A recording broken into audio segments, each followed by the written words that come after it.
Good evening and welcome to tonight's episode of Blades in the Dark, the Blackwater Exchange. This is a show about a crew of audacious career criminals and their attempts to rise in power in the fantasy city of Doskvol. I'm your host and game master, Eliot Alexander, and to my left are the stars of the show. My name's Lewis. I'm going to be one of the founding members of the Blackwater Exchange tonight. I'm playing a character called Thadeus Clinker, who is a leech. And I'm Mindez / Dan / I don't even know. I usually introduce myself as Mindez. I don't even know what my name is. I never know what I should introduce myself as because anyway, I'm also going to be a founding member of the Blackwater Exchange. I'm playing a character called Merrick Daines, who is a slide. It's kind of like a subtle manipulator. Silver-tongued thief. Silver-tongued thief, yeah. So, yeah. I know you explained at the start of the stream, you sort of said you wanted us to, introduce our characters a bit more. So. Do you want to do that now? Yeah, so you guys have known each other for a while now, your characters, Thadeus and Merrick. Yeah. So how did you two meet, first of all? So, we met. I mean, it might be best to go into a bit of your character background to sort of like set up how we met, because it's quite integral into like what your character is about. So, if you want to go into, his various business, Nefarious business dealings. Yeah, his dealings and stuff like that. Yep. So my character is very much an ambitious kind of businessman doing his business. Doing my business.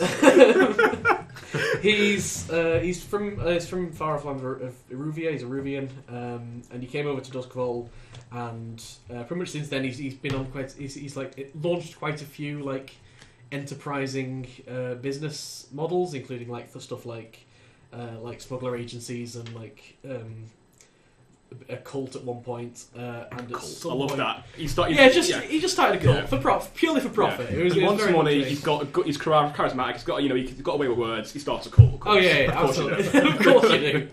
Entirely focused around the idea of self-sacrifice. You give up all your possessions to me, obviously. Yeah. But one of the things that he did was set up a gambling den at one point, completely and totally rigged, of course. Yeah. And that is that is sort of like where my character comes in. So my character is ex-military, so he's an engineer, or he was an engineer in the military. That's where he got his training. He's subsequently left the military just partly due to the pull of the criminal underworld. Like he's got a family he loves, and he just knew he wasn't going to be able to provide for them on his military, wage. Especially the fact that he was kicked out dishonorably. Yeah, well, that as well. He sort of like he took a chance on something, and he got discharged from the military for reasons which we'll get into in the game. I'd say he's a very down to earth man, like probably a little bit opposite to Merrick. He's like shaven head, 6'2", large. He's got massive hands, which you think, how is he going to do any work with those? But he's very dexterous and can tinker with things, and is very good mechanically. Is he any scars from the war? Yeah, he's missing part of his ear, basically, and he's always telling people it's an old war wound, going into that. He's very matter-of-fact, and his manner is very straightforward. He's not got time for these sort of like round business dealings, where people are saying what they mean and what they don't mean, and bluffing, basically. He's very much down to earth. And where my character met yours, Merrick, was in his gambling den, rigged, obviously, because that's what Merrick does. I spotted how it was rigged. I went up to him, basically confronted him and said, "It's rigged. I know it's rigged. If you don't cut me in, or I can help you, but if you don't cut me in, then I'm going to the Bluecoats, who were the police of the city." And I also sort of suggested ways in which he could perhaps hide it a little bit better, but obviously ask for a cut in return. And that's sort of how we got on the same page. Yeah, so I think there was kind of a bit of respect growing there, a little bit of mutual game respects game. Yeah. I understand where his skills are, like in terms of like his wheeler dealing and stuff like that. It's a complete opposite end of the spectrum as to what I'm about. And I think that's what makes you two such a nice combination in game, in the characters, is that you both realise you can do something better with each other. You've got the face of the operation and the brain of the operation. Like, you've done a few different things, they haven't always worked out, and you've got a guy here you quickly realise is incredibly intelligent, but hasn't got a clue how to market his business, you know, or how to market products. that's where you can do it. That's where the foundation of our gang is as well. So basically, Thadeus has got a formula for a drug which no one else in the city knows about. It's a new up and coming drug. He knows how to make the machinery to process this drug, and the drug is called Recall. And we'll go into what it does in game. How do you take this drug? You take it via a machine, much like an opium hooker, but it's a little bit more mechanical. And basically, it puffs a cloud into your space, which crackles with like a electroplasmic energy, and then is inhaled through the nose, and then basically affects the user. And I guess we can go into what the drug is about right now. Yeah, absolutely. It basically brings back like past memories. Yeah. So when you inhale it, you experience memories that you've had in the past.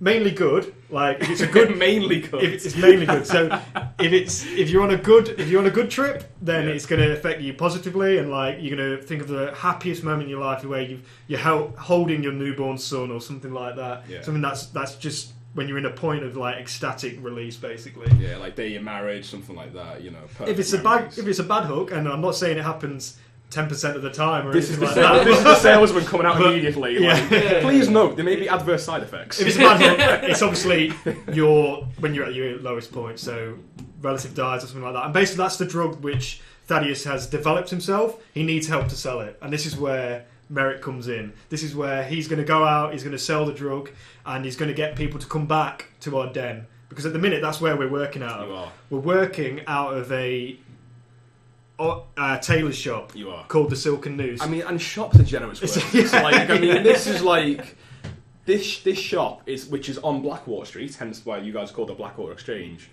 is run by an old dear called Margaret, who knows full well what you guys get up to in the back. Like, and it's just like maybe someone bought a shirt there like a week ago and hasn't, and like that's the only customer we've had in like 2 weeks. Yeah. Everyone in this area knows, but in this shop, it's ready for a drug den. So once you get past the shop, the old nice woman nice old lady on the front. Hello, dears. You ask to get to the back. She shepherds you in, and basically it's like an opium den. There's clouds. It's muggy. There's like rooms where people do this drug, and that's where our den is. That's where we operate out of. Merrick goes out and gets the customers, convinces people to come back, and we sell this drug for a profit. For a profit. We're trying to generate a kind of professional reputation. Yeah. So we're all about the service level. Trying to upgrade the den so it's not like a dingy place. It's like there might be like nice like drapes and stuff like that. They were nice once. Yeah, with nice ones. Yeah, they're a bit rubbish at the minute, but like you say, that's how our characters got together. Yeah. We spotted the benefits of working together, and I've run with it. Yeah, yin and yang, you complement each other, absolutely. Yeah. And you guys operate out of the area of the city called Crow's Foot, which is the most, not most run down, but it's the most heavily where the criminal influence is the highest in the city. Crow's Foot is a haven for the gangs. The blue coats are basically another gang here, like they're fighting a constant war with the gangs here. And where we're going to pick up is the 1st of Mendar, which is literally New Year's Day in the Doskvol calendar, and there has been a recent killing.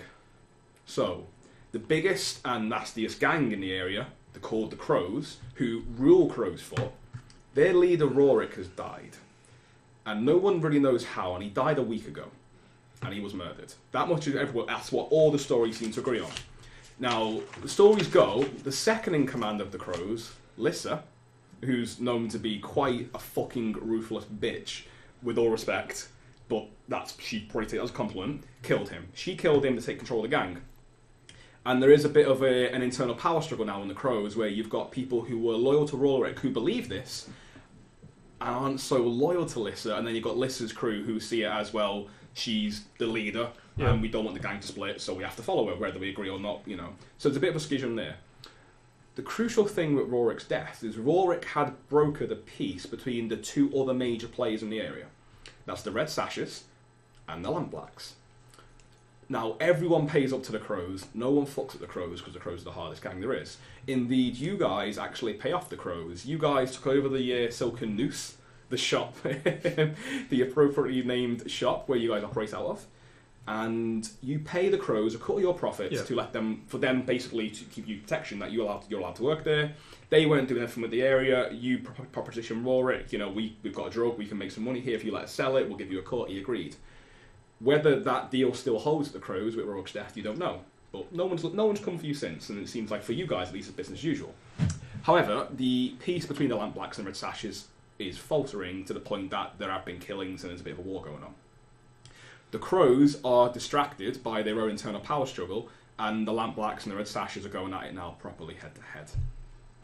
You've got the Red Sashes on the one side, who are a Eruvian gang, so they're foreign, first of all, which means a lot of the locals don't like them. Yep. They operate out of the Red Sash School of Swordsmen, or the Red Sash Academy. Eruvia is where from Merrick is as well. And you've been getting a few sly looks in the air recently. Yeah. More so than usual. Sorry to cut you off. What does Merrick look like in terms of his complexion and also his general dress? I'd say he tries to dress pretty smartly. It's all about putting up a professional veneer, because it's that kind of like, if you look professional, people tend to. Clothes maketh the man. Yeah, exactly. Clothes maketh the man. So he's got that kind of professionalism about him. Quite like. How old is he?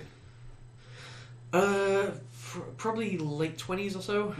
28 or so. Because Thadeus is a bit older than him, isn't he? He's him 40 basically. Yeah. He's got a family. He's got 28, a family. 40s. Yeah. Okay. So we're different generations to a degree. Yeah. So. Yeah. Are you like the stern older uncle father? I'm going to try and be a father figure too. No, sorry. Yeah, no, okay. So you've got the Eruvian side, but you've got that Eruvian connection there. The thing with the Red Sashes, they've got a lot of political sway because Eruvia is the second most powerful nation in this universe. So you've got Akaros, which is where Doskvol is, and then you've got Eruvia, which is where other city-states are. It's very wealthy. Think like Persia, Egypt, that kind of thing for those at home. And they've got a lot of political pull. Mylera Klev, the leader of the Red Sashes, she's a famous duelist. She's a phenomenal swordsman. And there are rumours that the Red Sashes are bankrolled by the Eruvian consulate, which wields enormous political power. On the flip side, you've got the Lampblacks. The Lampblacks were a gang that formed once electric lights got installed in the city. So they used to go around literally, like the old oil lamps, putting on and off. Exactly, yeah. So in the mornings they take the lamp, turn the lights off, and in the evenings put the lamps on. Once the electric lamps come in, they were out of a job. So Barjo Baz, who was the leader of the gang, basically formed it from this crew of like ex-workers, and they're seen as like the folk heroes of the area. So they're all local boys and girls. Like kind of like the oldies, like tip the hats to them, and like they're loved by the locals. It was a big job, wasn't it? The Lampblacks. Oh yeah, had because Doskvol is constantly foggy and nearly constantly dark as well. Yeah, there's hardly any light. It's always dusk. Basically, it's always that dusk is or true. night. For those at home, because it's probably a very good point to mention. That's why the city is perpetually dark. So in this universe, the sun doesn't. Basically, the sun's been destroyed by God knows what. They call it the cataclysm, which happened centuries ago. And as a bit of background, the ghosts are real. So the death no one when you die, your spirit will emerge from your body about 3 days later, and after a while will go insane and start trying to kill people because ghosts crave life essence. And this is something you guys know. It's something everyone knows. So to get around that, this person who become the emperor, who's known only as the immortal emperor, and it seems to wield great magic and made himself basically king of the world, installed these things called lightning barriers around every city. So in this universe, there are several cities across the continents who are all connected by railways, which are all protected by these lightning barriers, so ghosts can't get in. So on a typical day, ghosts can't get out either. So if you die in a city and a ghost comes out, then there's certain things in place to stop that ghost from basically terrorising the city. Absolutely. Which are the spirit wardens. But obviously sometimes they don't catch them, or they're too late to the body, so there might be ghosts. So there are ghosts walking around the city. Pretty much everyone's had an experience with a ghost at some point. But mainly the barriers are there to keep ghosts out. Thousands of ghosts out. So you're trapped in this city, basically. You're trapped in this melting pot of gang violence and inequality in class systems. So it's an absolute rat race because the city can't go any bigger because of lightning barriers. A ghost firewall, yeah, exactly. A ghost firewall. There was a ghost firewall, and so everything has already been claimed, and to get anywhere in this city, you've got the rich stay rich at the expense of the poor people. We're talking like imagine Doskvol, imagine Victorian England meets Venice. It's full of canals and industry. It's perpetually foggy because when the gates of death were destroyed and basically the world was laid to waste and the sun was destroyed, it's just little more than a glowing ember. Yeah. So, like, you get like a twilight, at dawn and kind of like a twilight at dusk, but the rest of the time it's dark. So the lampblacks who lit the lamps, they did the whole city. That was a huge job. So when they went out of work, a lot of people were put out of work. And the thing with Doskvol, it being an unforgiving city, and, oppression is pretty much rife, and that's just the norm. People die, oh well. It's like, what do? So they formed a gang, because if they can't feed themselves, honourably, they're going to take it off someone. Yeah.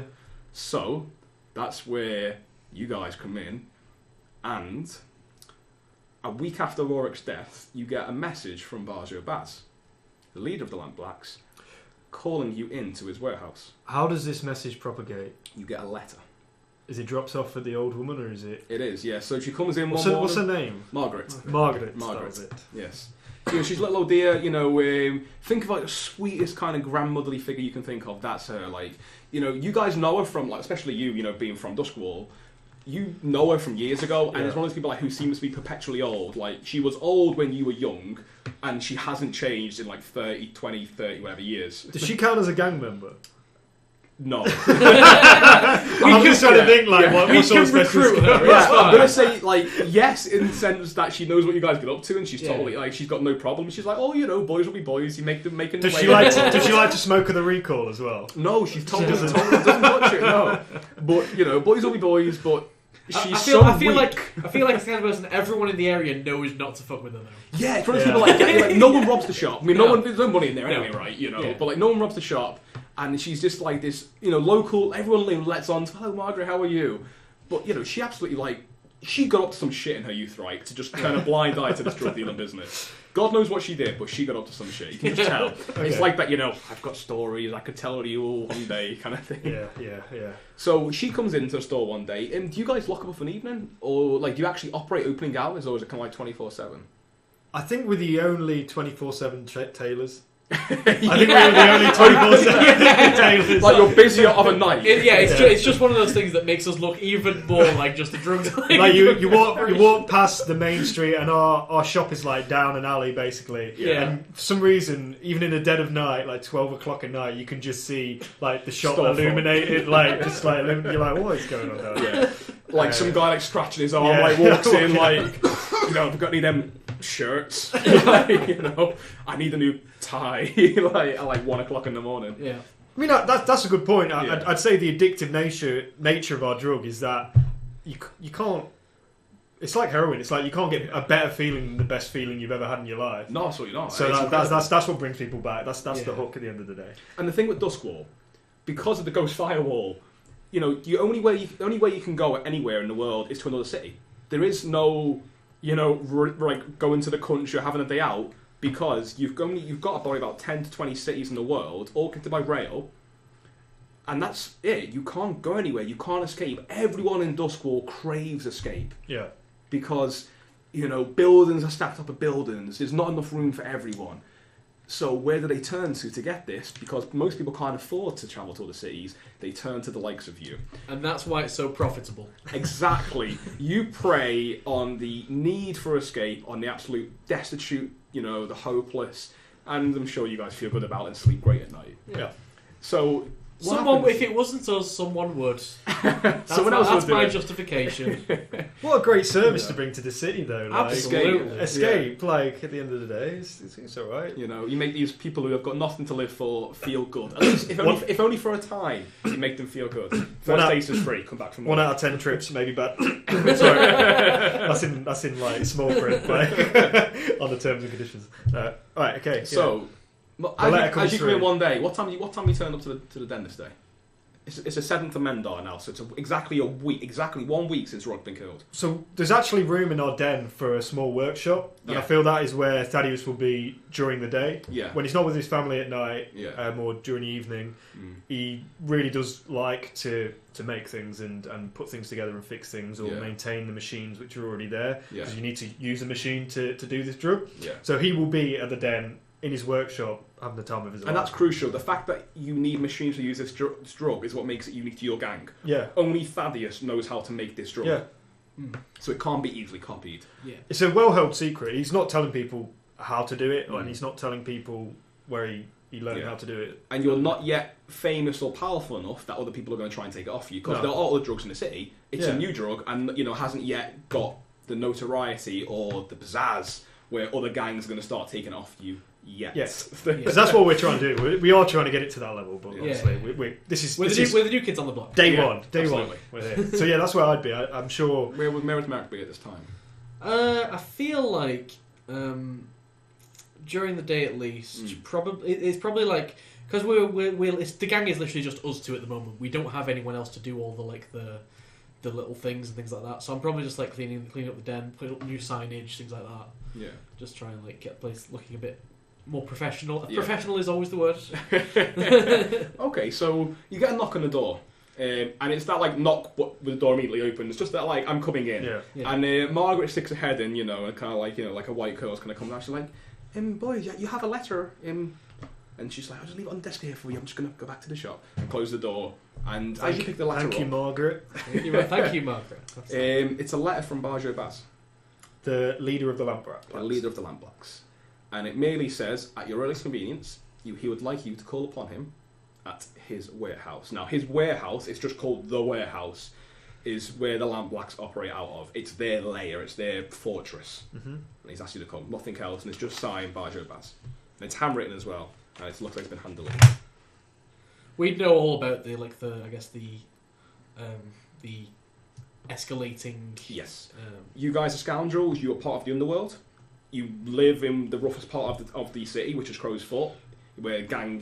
Everyone knows a gang member, right? Most people have got brothers or sisters or cousins in gangs, and the escalating violence is well known. And it's not yet a war, but it basically is. Everyone kind of sees it. It sees it coming at Mylera Clev and at the Lampblacks. They've been at war before, but this time it's the guy who made the peace is gone. One of those gangs is going down, and it's just who's going to come out on top. Yeah.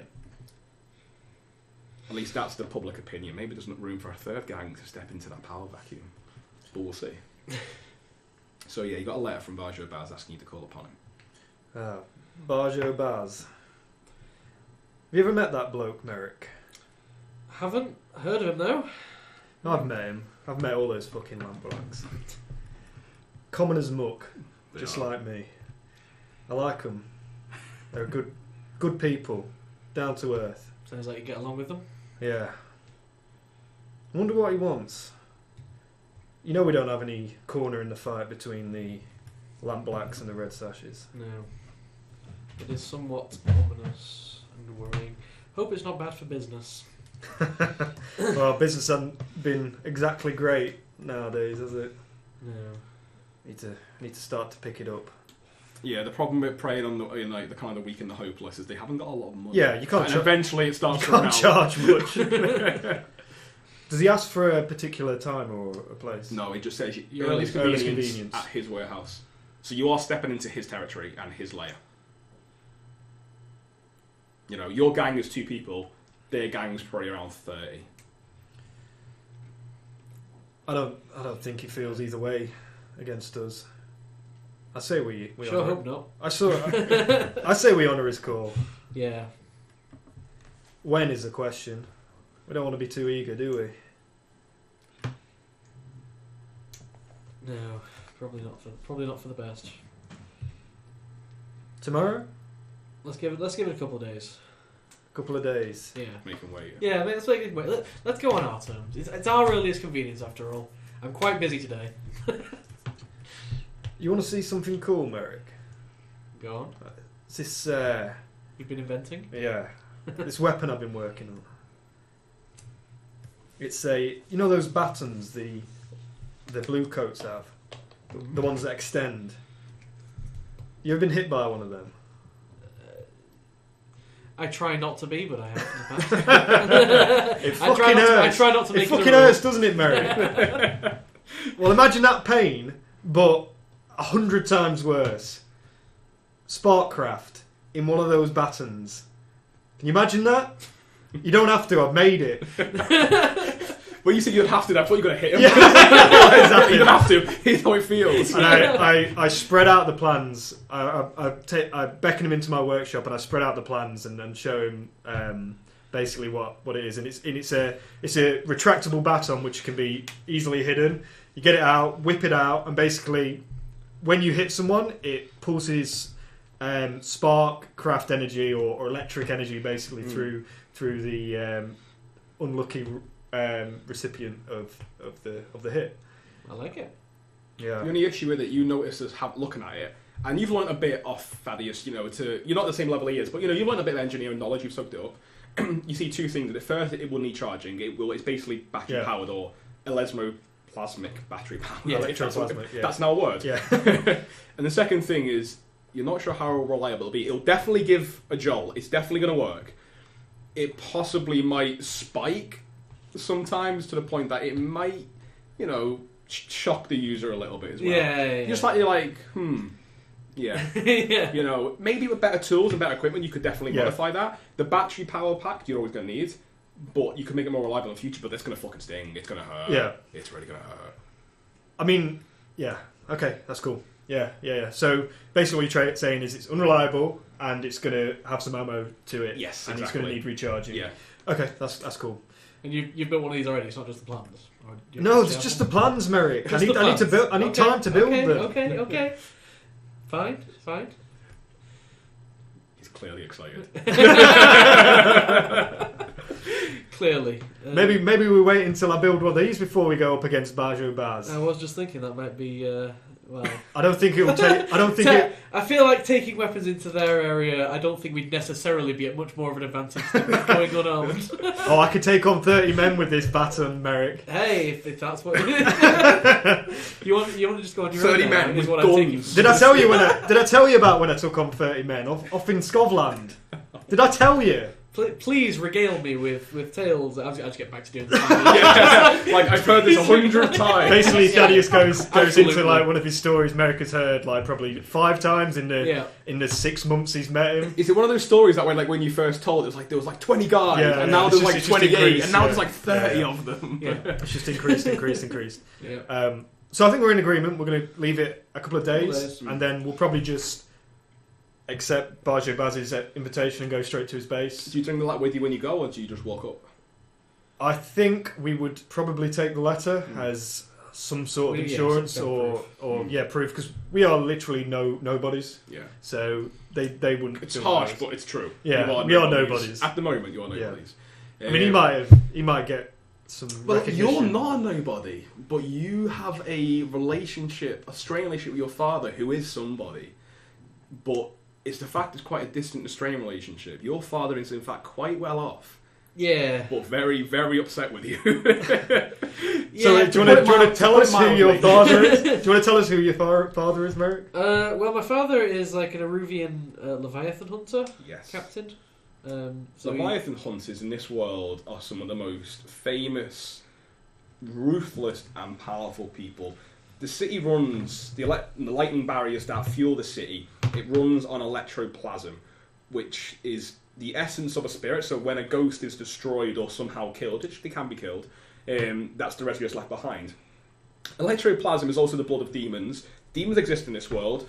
Not everyone believes in them, but, to the point that, not everyone kind of believes that the moon landing happened. They probably did. And academics agree with it, and they know they happen, and but other people are like, Leviathans, they're not demons, they're just big whales. But no, they're fucking demons. Leviathans are the giant demons that now swim in these ink black oceans. When the sun was destroyed, the oceans turn black.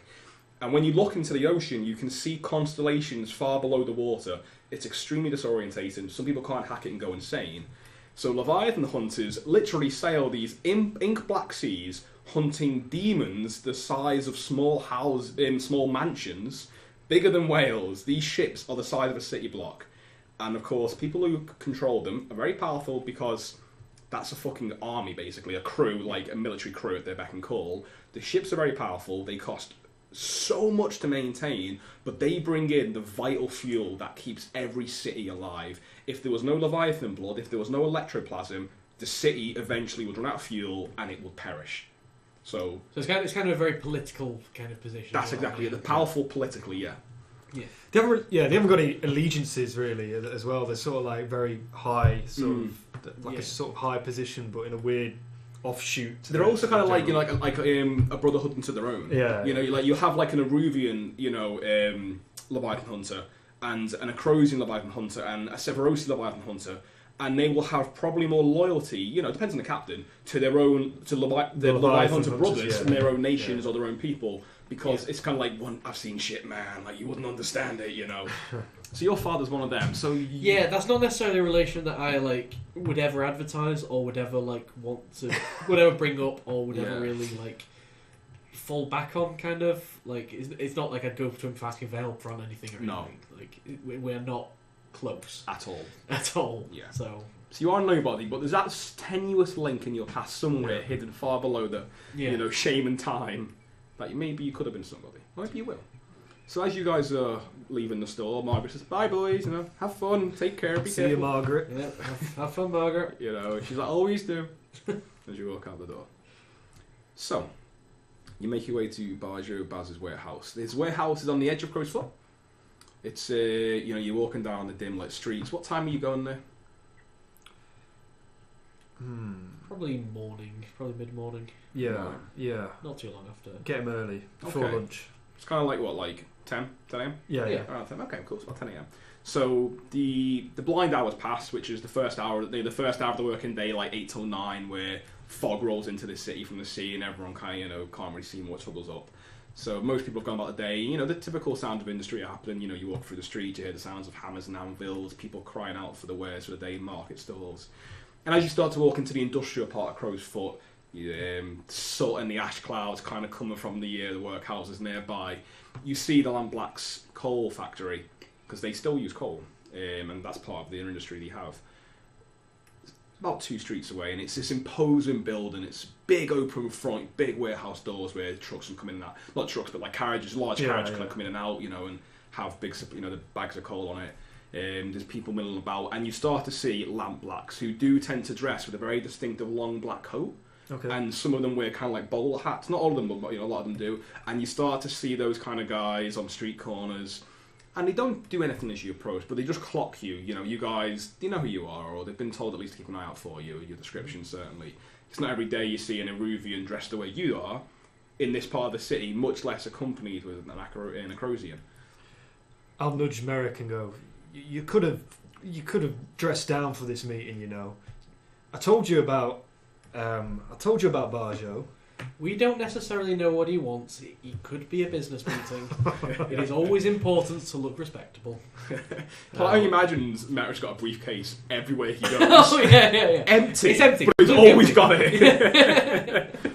So as you guys are walking through, you start walking past cranes, and you come upon the warehouse. And no one stops you walking in. You know, like the sound of industry that we hear now. You hear like metal and the grind of screech of metal on metal and welding happening and shouts and cries. You walk in, it's like, "Oi, get that out the way!" And you know, you two like someone just push you out the way straight away. Like, you know, don't even care you're there. And like this, you know, big cartload of coal walks past. As you step inside, you see high above, on a walkway, the sight of Barjo Baz. Clearly, it's him from his long tweed coat. Same style as the Lampblacks, but it's tweed and kind of patchworked. He's got his black hair slicked back, he's got like a moustache and kind of a small goatee, and he just looks, and the way he just supervises, he has an air of, "I control this place." And you know, immediately, that's him.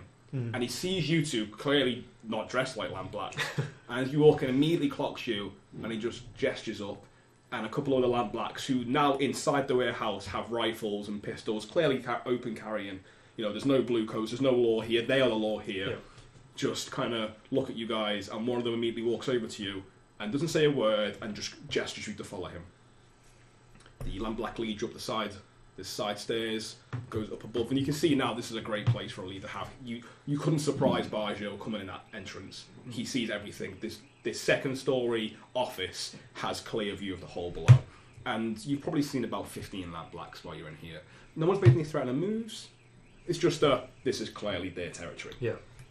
You're shown in by the Lampblack. It's a kind of rugged looking dude. You can't really see any of his features under the hat, and he's kind of got like a bandana there. But you see he's got a sharp, angular jaw. Looks like probably in his 30s, not much older than you, and he's got a pistol on his hip, which is like his coat is kind of tucked behind it, so it's easy for him to grab the handle if he needs to. He opens the door, doesn't knock, he just opens it, and immediately kind of ushers you in and closes it behind you.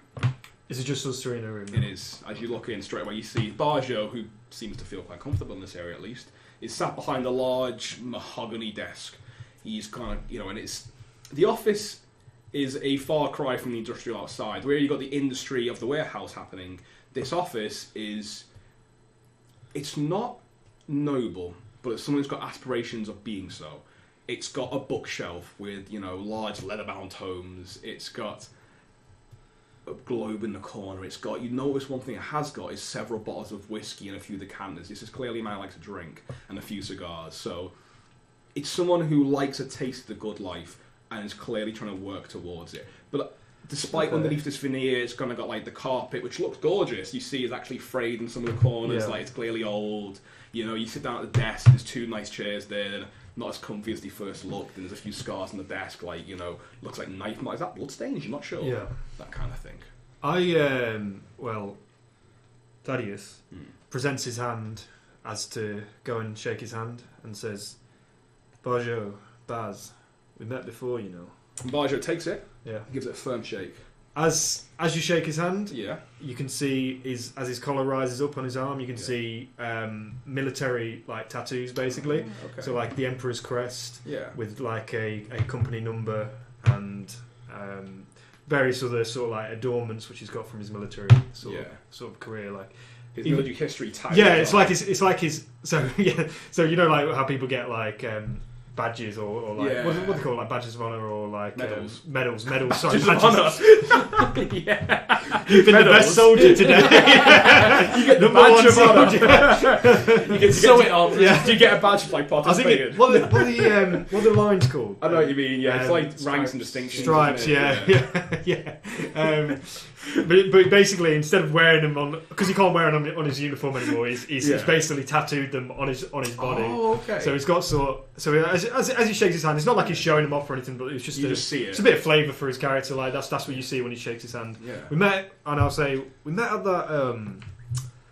that dive in Crow's Foot. I can't remember which one. It was a wild night though.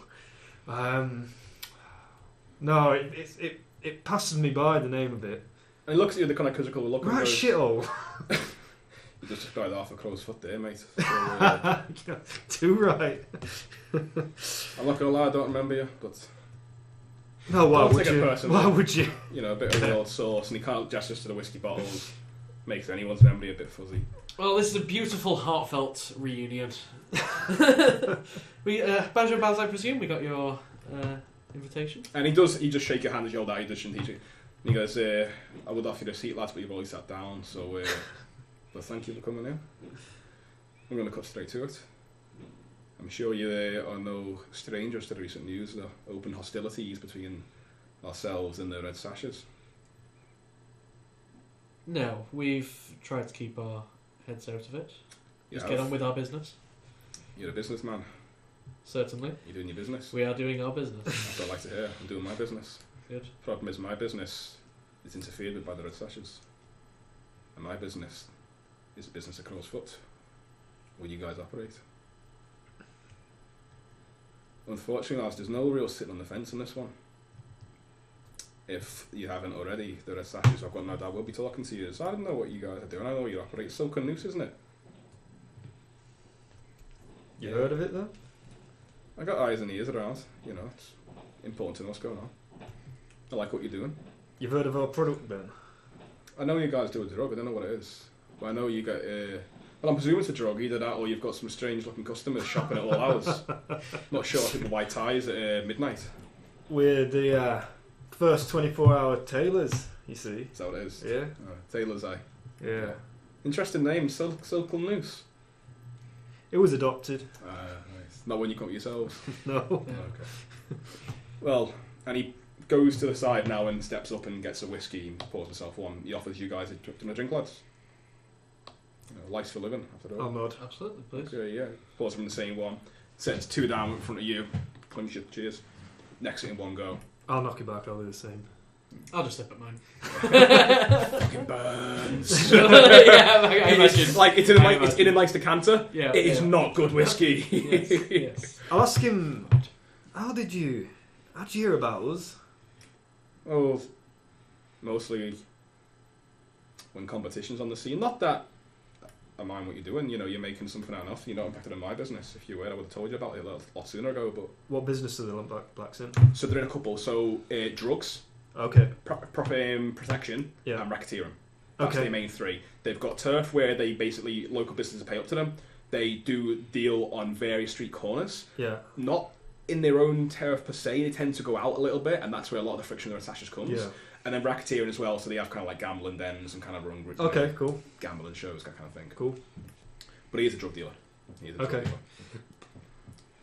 So, as I said, there's no sudden defence in this one, lads.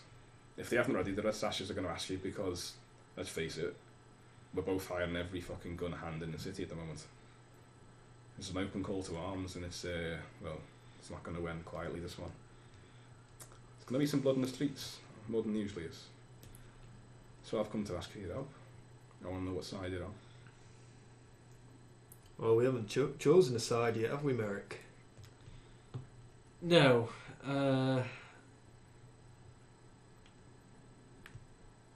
And I think we'd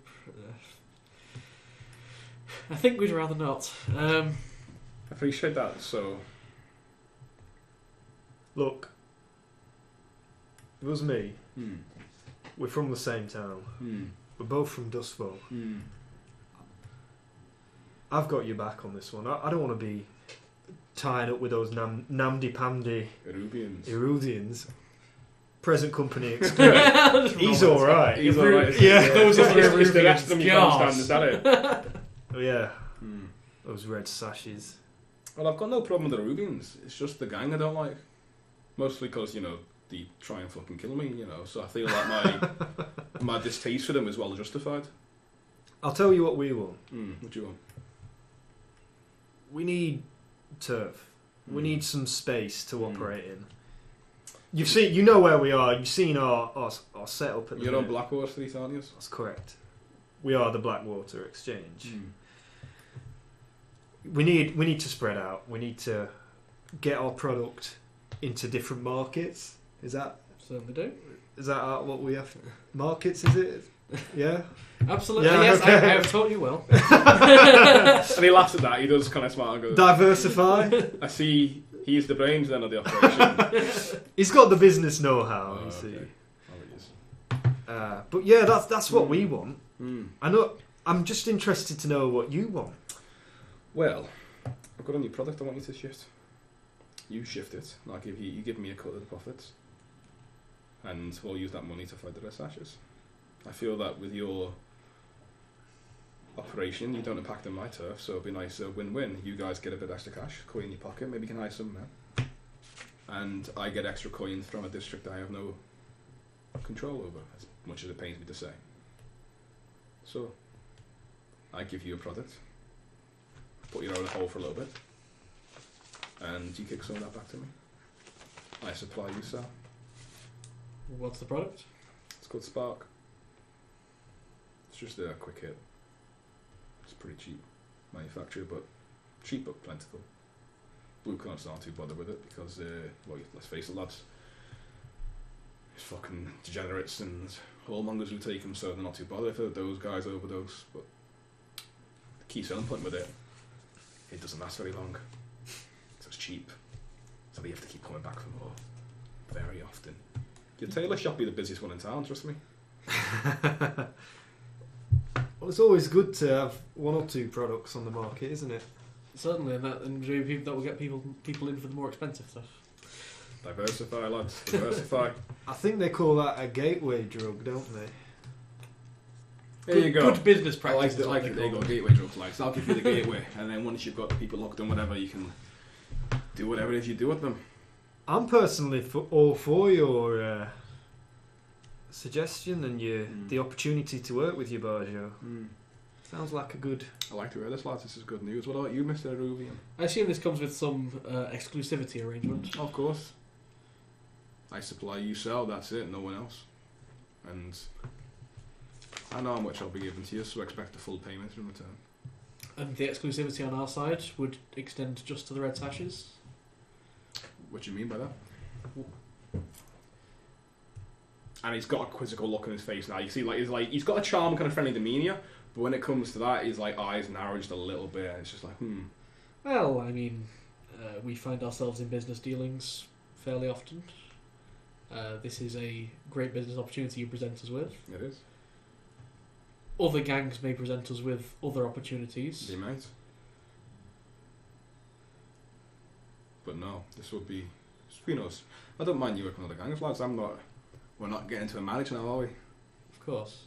But there's three main players here. You got us, you got the Crows and Red Sashes. The Crows don't give a fuck. They're too busy doing what they do. It's the Red Sashes I'm worried about. No, probably the wrong word. It's the Red Sashes I'm dealing with. So, stay clear of them and there'll be no trouble. I'm guessing you do kick back to the Crows because that's their turf, so I'm presuming you must have some kind of arrangement with them. We consider it a cost of business, yes. Just out of interest, did you make that cost of business with Rorik or with Lissa? It was with Rorik. How safe do you feel now that he's dead? We haven't yet heard from them. All I'm saying there, I'm sure I'll be fine. I'm sure I'll be all good. But doesn't have to a second friend, does it now? Sadly not. Someone who's got, men in arms. It's just worth thinking about. What do we need to do? Alright, with the terms and conditions, you can cruise me at leisure. I'm not expecting to make a decision now. After all, we are, and he kind of pulls his jacket forward, businessmen. I know how this game works. I'll send you details over, and if you're in acceptance, you can just come back and visit us, or just write me a letter back, and I'll give the terms and the conditions arranged. Okay. Sound good? Sounds great. Great. Good. Alright, no worries, lads. There's your door. And he kind of steps up, shakes your hands again, and gestures for you to leave. Yep, I'll leave. Yep, let's leave.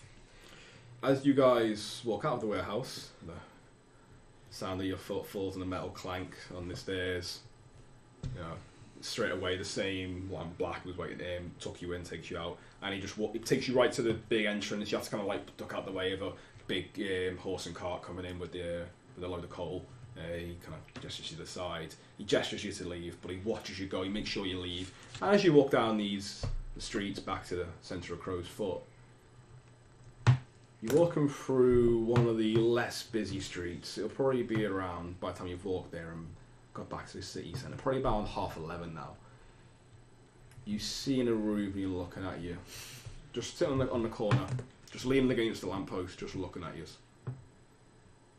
And you notice he's got a red sash on. You walk past. Yeah. He doesn't do anything, he just watches you go. But he makes it very clear he's watching you. And as you walk past, you suddenly hear footsteps behind you and you realise he's following you. Just a question. Yeah. Did he see us coming out of the... No. He may not have. Oh, right. We saw him So you've left the Further, warehouse, gone down the street and turned off. Okay. And he's at one of these turnings. Fair enough. So, you guys are currently being followed. And he's not trying to hide it by a red sash. Didn't really get a good look at him, but you've seen the red sash. I'll turn around and I'll look at him in the eyes and say, let's not beat around the bush. What do you want to talk about? And as you look at him now, you get a good look at this fella. He's a young lad. Looks to the point that he's clean shaven, but he probably doesn't have the ability to grow much of a beard yet. He's probably early 20s, late teens, early 20s. He's very young. He's got slick back hair, not too dissimilar from Barjo Baz, but it's that kind of thick and unruly hair that the Rubians have. Quite tanned and weathered skin, so despite his young years, he must have been outside a lot. And you can see he's got a couple of very thin scars across his face, a couple across his hands. I'm guessing a big fuck off sword as well. A massive saber, which he has on his hip. This is a guy, and he gets him from the cuts. He's seen combat. He's a fighter, young lad, but he's clearly, you can see like a coldness and hardness in his eyes. As someone who's not afraid of violence. And he just looks at you and goes, "My lady would like a word with you." Okay. I'll spit on the floor. What do you think? I think I'll just I'll lean to you and whisper. Well, it seems like we're going to find a counter offer. Well, let's hear her terms. Please come to the Red Sash Academy when possible. and he snaps his heel, and as soon as you finish, without even waiting for a reply, turns and starts to walk away. Not rushing away, he just starts to walk away. No, he's fucking gone. Are we meeting with her or what? Or should we just fuck her off? I don't like this. We don't want to be a target. What is the best business opportunity here?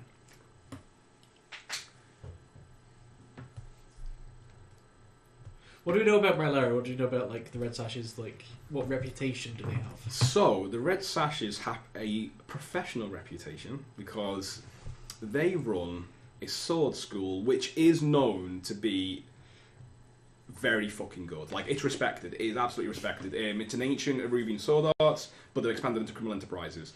You know, Mylera is exiled from Eruvia for some reason. Not people know. They just know that she's not allowed back. Yeah, she's not allowed back. There are stories like she was like an ex-noble or exile family, whatever the case. No one's very sure, but she's not. Everyone knows she's not allowed back. She cuts quite a striking figure. Apparently, she's tattooed basically from head to toe, like from the neck down. It's just pure tattoos. No one knows how kind of many people she's killed, but it's a lot. She's a famed duelist. She's quite cultured. She's known to like love art. She's an art collector. She does fund a lot of kind of projects in the area of culture, like theatre and kind of the arts, shows. But she's also known to be completely ruthless. I think it would be remiss of us to pass up the opportunity to at least hear her out. It's gonna make me sick, Merrick. I can't be doing with all this intrigue and back plotting. It's really not in my nature. No. But if business, if that's business is business. Let's go hear what she has to say. I'm not happy about it. I'm not going to be pleasant. I can promise you that. That's all I ask. We'll go meet her. I think we just go straight away. Okay, cool. So the Red Sash School Academy, Sword Academy is on the other side of Crow's Foot, and you can see like almost as if the Lamp Blacks and the Red Sashes cut it in two. It's on the eastern side. Lamp Blacks are on the northwest. It's on this straight on the east. You guys start walking through, and it gets to a nicer part of Crow's Foot, which isn't very nice, but it's just a nicer, so it's less industrial. And you go through the close, squeezed alleys, tenement blocks where houses are stacked up houses. You see kids running past, throwing like stones at a cart. No shoes on their feet, total urchins. And then you start coming through to kind of like the slightly wealthier district where there's a fountain in this like open courtyard between several houses. You walk through the market district. You see a couple of monuments to forgotten soldiers or forgotten politicians. You're not even sure who they are anymore. And then you come out open to where the houses kind of form like a horseshoe, and in the middle of it, with enough space for a couple of carriages to go side by side, standing on its own, totally detached from any of the building, is the Red Sash Sword Academy. It has long red drapes out front. It looks almost like a kind of temple with pillars going up, and you can see that this is a statement of wealth and power, and that it's similar style to the universities and this, this old like ancient veneration of academia and knowledge and education. It just happens to be military oriented. Which region was this in again? Sorry, this is Crow's Foot.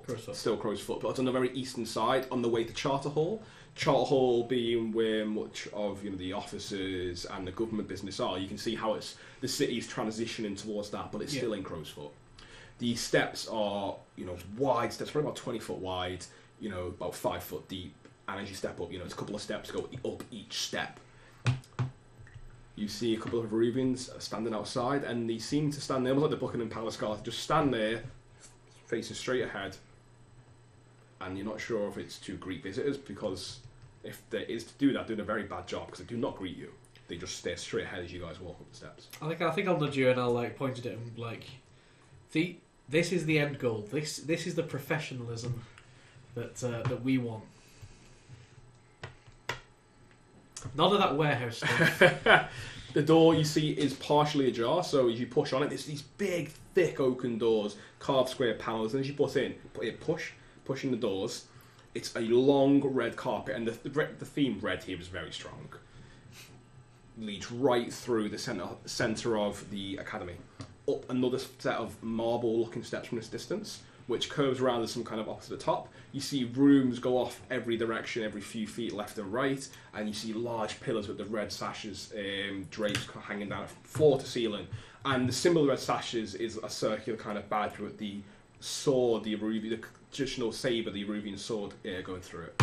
You see people talking, you hear young students, older students discussing types of styles of fighting. You see people who clearly aren't red sashes, look more like lecturers or visitors discussing here. And this is less of a fortress, though it'll definitely be defendable, and it does have an academia feel to it, but at the same time, just the fact that everyone's got open carrying swords, and you know enough of the red sashes that it is a front. The school, it does operate as a school, but it is a front for criminal enterprise. But as you walk in, no one addresses you. No one stops you. So you are in the middle of the Red Sash Academy. What do you wish to do? I'm guessing we just follow the rug which is down on the floor and just follow it to the end, really. Yeah. Okay. So as you pass the corridors going left and right, and you walk through, kind of navigating your way through students, probably about 20 people in this initial kind of grand opening hall. The carpet goes and splits left and right to a curving stairway, but it joins at the top. So you go up the stairs, and as you come to the top of the stairs, there's a small fountain here as well, which has some kind of multi-limbed female figure, looks like some kind of forgotten god. And as you count, it's got 8 arms, each one holding a different type of blade. And from its like the podium, its song comes a stream of water. It looks like it's fresh and clear water. It's not black; it's completely blue. You can see the bottom, and you see this whole load of coins in there, as if people have thrown coins into Wish. You know what? As we go past Thaddeus, we'll get a coin out. Yeah. Flick it into the pool. Yeah. And I'll go, and he'll nudge Merrick and go, I wish I was fucking out of this place. Like that. As you flick the coin into the water, the female statue turns towards you, and you hear like a grind of gears, and you can't see where it is, but it's like a stone or stone, but you see a grind of gears, and one of the sword arms slowly gestures down and goes back up. In some kind of like weird ritualistic, almost like a bow, you're not sure. Can I do a check to see whether that is like Sparkcraft or whether it's arcane in nature? Yeah, sure. So our first roll of the night. It's going to be a tinker. I'm going to see whether it's mechanical basically in nature, or I guess it looks mechanical. I'm guessing, and I can probably hear gears, but I just want to know whether, I don't know, just to see what's going on. So when we do a roll in Blaze in the Dark, so this is where the dice will tell us how much information, or if you are successful, what you do.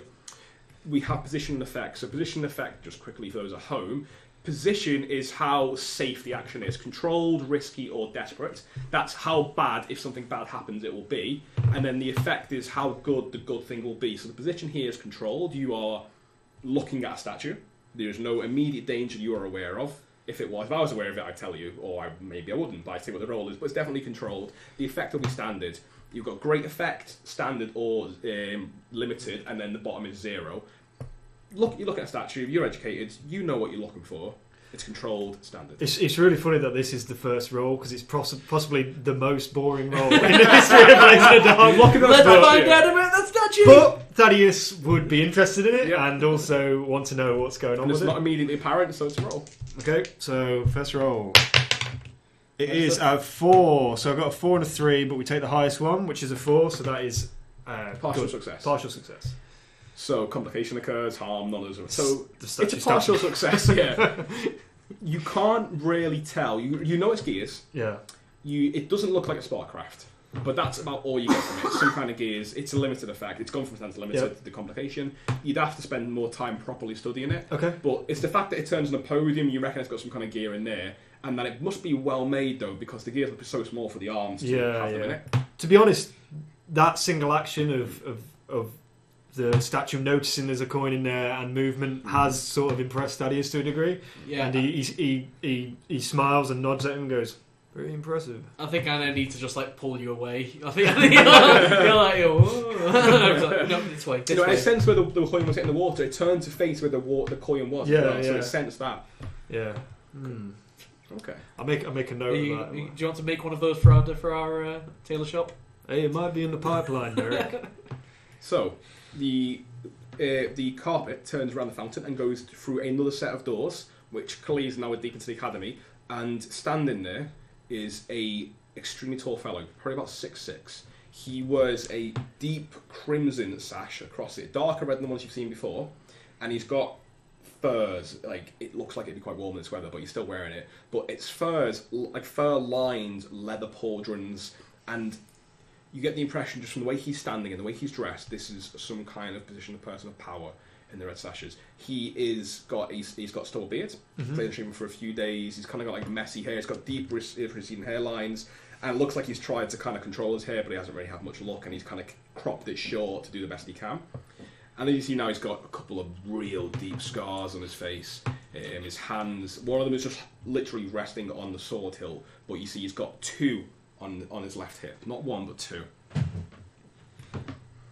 Nods at you as you walk in, and just as if expecting you to follow him, he turns and just starts walking down the corridor. I think I've got it. We're looking for Mylara Clev. He just looks back over his shoulder, looks at you, and goes, "Come with me." Very well. I think that's where we're going, Merrick. We follow. You only goes about halfway down the corridor, and you see now that if you guys didn't know if you knew the area, you'd know where you are, but it's kind of easy to get lost here because every corridor seems the same. It's the same red banners, painting table, red banner, painting of some famous, you're guessing, swordsman, or they've all got weapons of swords or a Ruvian. And the same, just plain doors. No inscription, no name, no number, just door, table, pictured door. He takes you down, about halfway down the corridor, and then just opens one and gestures inside, but holds the door open for you. Here we go. In you go. I'll walk in first. In there, you hear immediately the clash of steel on steel. And you see there are two young men dressed in all white, and they've got a typical like dueling kind of face guard on, and you see a woman in a black tank top, tattoos from her neck, tribal styled, like deep black lines, not like thin, but proper black, all down her arms, traditional Eruvian tribal tattoos.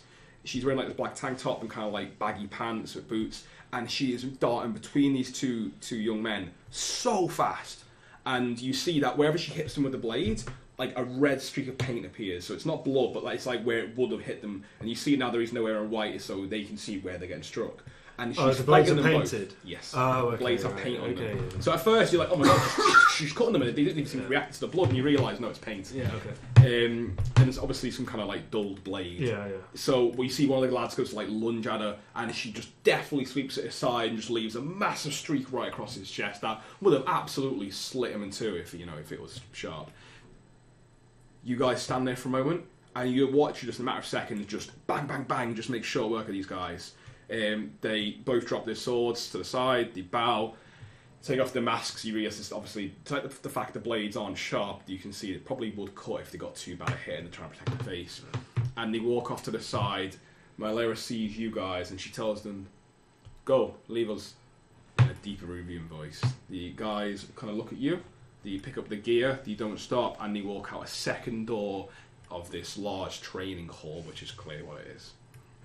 Mylara walks over to you. Yeah, I think I'll walk over to her as she's doing that, and I'll say, "Mylara Clev, I presume." She does not shake your hand. She goes, "Yes, of course. Who the fuck else would it be?" Darius. Quite. And Darius, the man who you now know to be called Darius, comes over and she hands him this training blade, and he gives her like kind of a small towel. She kind of damps off the sweat from her forehead, just chucks it over to the side, and now she wipes her hand, and now she holds it out. I'll shake a hand. Most skillful display. I admire the finesse. Well, thank you. I'm trying to teach them to actually be able to survive if they should be in a fight. I think I'm going to stand back a bit. I'm going to literally just stare at her and just let him do all the talking from the front. And if she offers her hand, I'm going to shake it. But other than that, she doesn't offer it to you first. If you can offer it, she doesn't offer either. Okay. You see now she's quite striking woman. Whereas Baz had that kind of like typical stubble and slick back hair, and that holding his tweed jacket like that, like a man of the people, but someone trying to be someone. Mylara just doesn't give much of a fuck. That's the attitude you get straight away from. Thaddeus does not like that sort of attitude. She's got dirty blonde hair, which is kind of cut into dreadlocks, which is tied back, and she is striking. She's got very thin eyebrows, which kind of with high cheekbones and a thin face, which gives her very angular features, which when she kind of looks and has that kind of sideways glance, it's like her whole expression is focused on one person at a time, and it's an intense gaze. It's not easy to match her gaze. Yes, my name is Merrick Daines from the Yes. Blackwater Exchange. We received an invitation. Yes. Yes. Yes, she did. Yes. How's Bajo? And she turns with that, waiting for your reply, and goes to pick up some. You see, now there's a table on the side, and goes to pour a cup of water. And she does. She turns and leans back against the wall, now about 10 feet away from you, and just kind of stares at you as she drinks it. He seems nice. Yes. Well, I don't suppose it's any. You have a sad expression on your face. What is wrong with you? None of your business. Now, that's no way to talk to a potential business opportunity. She kind of like laughs at that and kind of like clicks her tongue a little bit. I'll cut to it. And she's still breathing heavy from the exertion of the fight. There's a war coming. I'm guessing Barge has offered you something. I'm going to offer you the same. I want you to do a job for me. You're not affiliated with anyone yet. We're friendly with the crows. Well, but they're not involved in this, are they? I don't think so. No, if they were, it wouldn't be happening, but it is and they're not. This is too busy trying to control her own cutthroats to face the rest of us. Well, our ears are always open for a potential business opportunity. Finishes the war and puts it down now and crosses her arms looking at you. I want you to steal his war chest.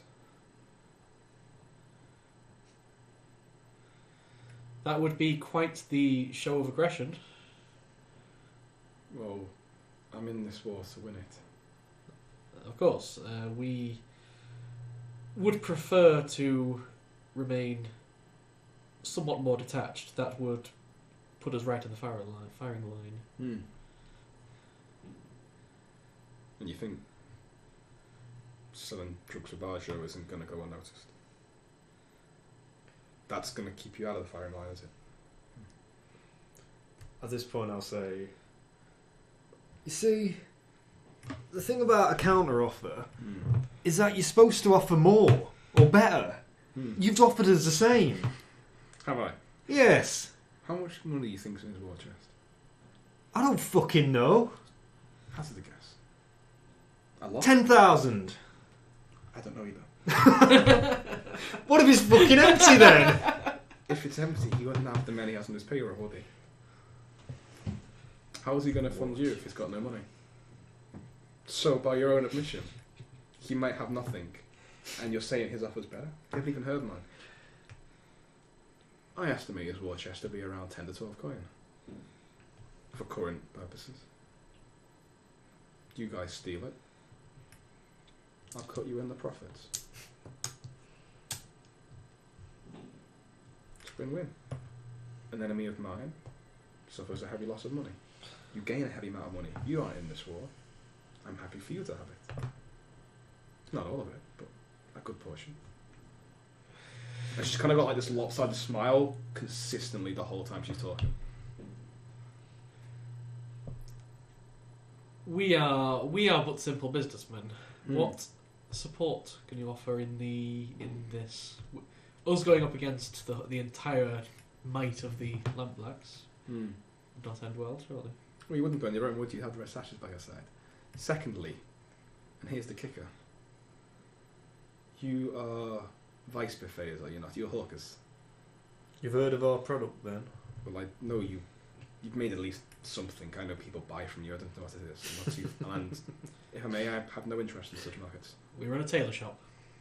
Yes, a tailor shop. The first 24-hour tailor shop in Doskvol. Of course. Enterprising, I love it. So, we made the academy.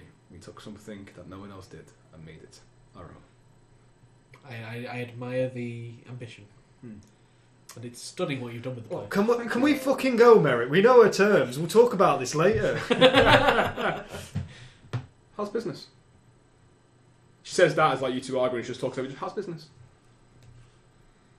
Ask the businessman. It's picking up. It's Picking up really. How much money do you get from the degenerates and low life you prey on? it's what I would refer to as an unstable stream of revenue. Wouldn't you prefer to have a higher class of clientele? I'm listening. Just think on it. That's all I'm saying. And now Darius opens the door. And without saying a word, he wants you to leave. Yeah, I'll leave. Yeah. I'll be the first one out of there. We'll send you our reply. He closes the door behind you, but does not follow you out. Okay. And you are just in an empty corridor now. Okay. I'll say to Merrick, oh, that fancy fucking sword play. I could take him down with a pistol if I had one. As you say that, as you've walked out, immediately in front of you is a large painting of like picture, and you see like several men dead. Like it's beautiful oil painting, like with a beautiful like gold and gilded frame, and it's like some red sash. I don't know who it is. It's some female red sash, and you see like a male behind it. It's very artistic and very action poised, and like they've got bloody blades, and you see 2-3 dead people with a couple of pistols and like on the floor. Like they've cut down these people with guns with their swords. Like the triumph of the sword over the guns. That's a fucking painting, isn't it? I'm guessing you're pointing at it. You can put anything in a painting. Of course. I just I find it difficult to not admire the professionals. Can we get the fuck out of here? Yeah, let's. Do you remember the way? I mean, it's not hard. Like you've come, it's literally a straight corridor on the stairs. Okay. As a note on that, Yeah. when we get back to Eliot, if we get back in this sequence, So where do you guys want to do? okay. On to next? Yeah, probably Okay, go back to that's Eliot. fine, Yeah. Okay, so you guys are walking back to the lair? So when I get back, am I able to, from memory, basically draw out a plan of what we saw inside the Red Sash's base in terms of like the doors we? Because I mean, I know I'm doing a bit of a flashback here, and I'm just saying that I would have clocked where the doors were That's perfect, as we were walking up and what the distances Thadeus is were. a scoundrel. This is the kind of thing he would do. Yeah, absolutely. So I want to make like a bit of a blueprint map of what I saw in that Red Sash's thing. Make a roll for this, because all you see when you walked in was the grand entrance hall, the stairs, and a straight corridor immediately. You had a very linear way in, very linear way out. Of course, but you did see other doors. That's what I mean. I want to know the potential. And knowing the shape of the building, you might be able to work some of it out. Okay. So what roll would you want to make for this? A study roll. Yeah, okay, make a study roll. Or a survey? Your choice. Is this a survey? Study would be thinking of it, I think, like in academic terms, like you got like a blueprint, like right, if the building's this shape. I think that's what it is. Whereas study would be like what you try to recall from memory. So study would study be like, is that. Study, you look at the blueprint, or like imagine the blueprints of the building. And And just sort of knowing the rough approximation of like what I saw when I was in there, like where the buildings were. Okay, so it's up to you. Like, do you think that's fair? I think study's great. Yeah, so controlled limit, controlled standard. Okay, so a 6. So you do it without consequence. Controlled standard. You make a decent go of it. I mean, you only saw what you saw. Yeah. But using from just the kind of brain you have, which is very very methodical, very logical, and having walked around the building, well, let's say that as you walked around the building and clocked it, clocked the shape and the size. You start to sketch out, and you see Merrick. You'd see him like rip one piece of paper and go, "That's not going to be right," and go through several rolls before you get to something you feel is a decent representation of what it would be. Beyond the doors and corridors, you wouldn't know how large or wide or what other rooms might be beyond. That's what he's trying to do. He's just trying to get an idea of you've got something. I'd say you've got like a work in progress map. Would you say that there's a tier level attached to that, like in terms of game mechanics, or not so much a tier? It's just simple knowledge. Okay. Like how deep and how. Okay. So how would you describe the map? Is it like I'd say work in progress blueprint. Okay. Yeah, work in progress blueprint of the Red Sash's base. Because that corridor was very same, and then you walked into this nondescript door, and it was an entire training area beyond it with like another exit, so you wouldn't know what lay beyond the other ones. And it's a big academy. It's like 3 story. It's 3 stories. It's got several layers. It's a big entrance hall. It's clearly got money or have money put into it. I don't want to talk about rules like all the time, but is that more of a downtime activity, or is it? I know it's not an item yet, but can I work on that in a downtime? You can certainly make that a long-term project. Make it a better. And what's the goal here? To get like a blueprint of the Red Sashes? Yeah, to see where all the obvious, just the obvious layout of the whole place, really. Absolutely, yeah. So if we want to start our first clock. Oh, that's me. Hi. Come on, clock boy. So clocks in Blades in the Dark are a way of tracking progress for a project. So this will be an 8 segment clock, which is quite a long project, and we'll call this Blueprint of the Red Sashes Academy, or however you want to call it. Like a full-on blueprint. Because this is just a sketch of what I saw when I was going in there, and I'm guessing this is just a starting point or the spring. One, please. Oh, you're going to tick one? Okay. Yeah, because you've got some That's knowledge. fair. Yeah. Okay. So it's one. What you got an 8th of the way of. Okay. Yeah. So basically, to complete this map and to have it accurate and like a full-scale map, I'm going to have to work on it during a downtime activity. Okay. Cool. Okay. Is that fair? That's fair. Yeah, I think it's great. I think that's you can get history records, books. You can look around. Next thing to get is the blueprints of that crazy statue we saw. Get that. Right. Okay. So we're back at the base. You're doing some doodling. Well, I've done some doodling and having a think about our current predicament. I mean, I think it's obvious where Thadeus stands on this. He's 100% against the Red Sashes, despite the business opportunities they've offered us, and because they're putting us like right in the thick of like the war. Basically, they're painting a target on our backs by saying go and steal this cake, unless we can get away with it without them knowing, but doubtful. I don't think we can avoid having a target on our back. No, but it's not stealing the dude's money, is it? It's not like going into his home and stealing the guy's chest. Like what thing he was telling us to do, Barjo Baz was simply, it was just deal some drugs for him and kick back to him. Yeah, I'm guessing that entails a favour down the line, knowing criminal underworld's types. But that's based. He hasn't. We're not stealing or killing a second-hand man, even if we could. We're not doing anything like that. What do you think? It is such a shame that the Red Sashes offer wasn't better.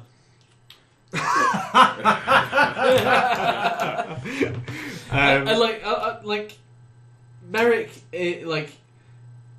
much prefers the Red Sashes and the way they work, but because that's where we want to be. We want to be with the nobles, and I know they've got the political influence to get us into those higher circles. But at the minute, I don't think we're quite there. It's quite risky, isn't it? So, as two scoundrels in Doskvol, with ambitions of grandeur and money and all the trappings of wealth and all the things you don't have, you have a product that you can sell, and it's just the two of you. And now the city lays before you. You've had two offers from two separate gangs in the area you operate in. The third gang, the biggest gang, the Crows, seem ambivalent or neutral to what's going on. They've got their own stuff. The question now is, what do you want? Now we've set the scene, we've had our intros. What do you want to do? The Blackwater Exchange are at a crossroads in their history. Well, I'll put it like this to Merrick. I'll say, what is professional about stealing a bloke's money? Basically, just stealing his chest. We're supposed to be painting ourselves in a professional image. There's nothing professional about that, is there? No, but you need fun. Fair enough. We need money to build up the place. We'll get money from this new drug. As I said, it's a gateway. Of course, we could also have the allegiance. Is a strong word. I don't fucking like them either. I don't like the Red Sashes. They're pompous arseholes. No, of course. So you've got to admit they're pompous arseholes, Merrick. Bloody Eruvians. I have no strong attachments. I'm starting to think you do. Heritage. I'm starting to think you do. Look, we'll get at that upper class some other way. We'll build our way up. Start off slow. We'll get there. You are right, of course. So we'll get the drugs from Barjo, yes? We'll get the drugs from Barjo. Okay. Yeah. So, what does that involve, Matt? Like, I know you said. You haven't seen the letter yet. Okay, fair enough. Okay, yeah. So we'll get Margaret, our secretary, to pen a letter to. Well, it's all he sent to you. He said. Oh, sorry. He Yeah, he said said he it's a would- deal, yeah. and we'll respond to it. Okay. Yeah. Oh shit. So unless you guys want to do anything, a letter does arrive a day later the next day. Okay. So a letter arrives, and he tells you that he wants you to sell spark for him, which is it's kind of like yellow fine powder. You basically snort it. Okay. You get like an instant hit from it. The adverse effects are it's addictive, and I'm It's very guessing it's addictive. bad for your body. Yeah, Right, absolutely. okay. You know, it just kind of zonks you out for about 15, 20 minutes. And then you wears off within that, like an hour fully, and then you need more of it, if you want it. People get very So is it like hallucinogenic, or is it more like more like euphoria? euphoria, right? Yeah. So like, yeah, okay. Yeah. A heroin-esque drug. Right? Yeah, it doesn't. You just kind of like people go into a bit of a streak with it, and like it just makes you feel really fucking good for a little bit of time, but really short amount of time, and you have to keep kind of doing bumps of it, but it kind of smells a bit foul, or that kind of. It's just not nice. But the letter he tells you that he wants to, he's included a little bit for you. He's not taking the shipment. He's just gone. This is what it is. So this you is can see what what it is. Yeah. He tells you that he wants to sell it. He's going to give you 10 coins worth, and he wants 6 when you sell it. Okay. Yeah. So he'll allow you to keep 4 coin. Okay. But you've got to shift it within a month. That's Okay. basically what you've got 10 coins worth, which is quite a fucking lot. Like he will give you that's quite a lot of money.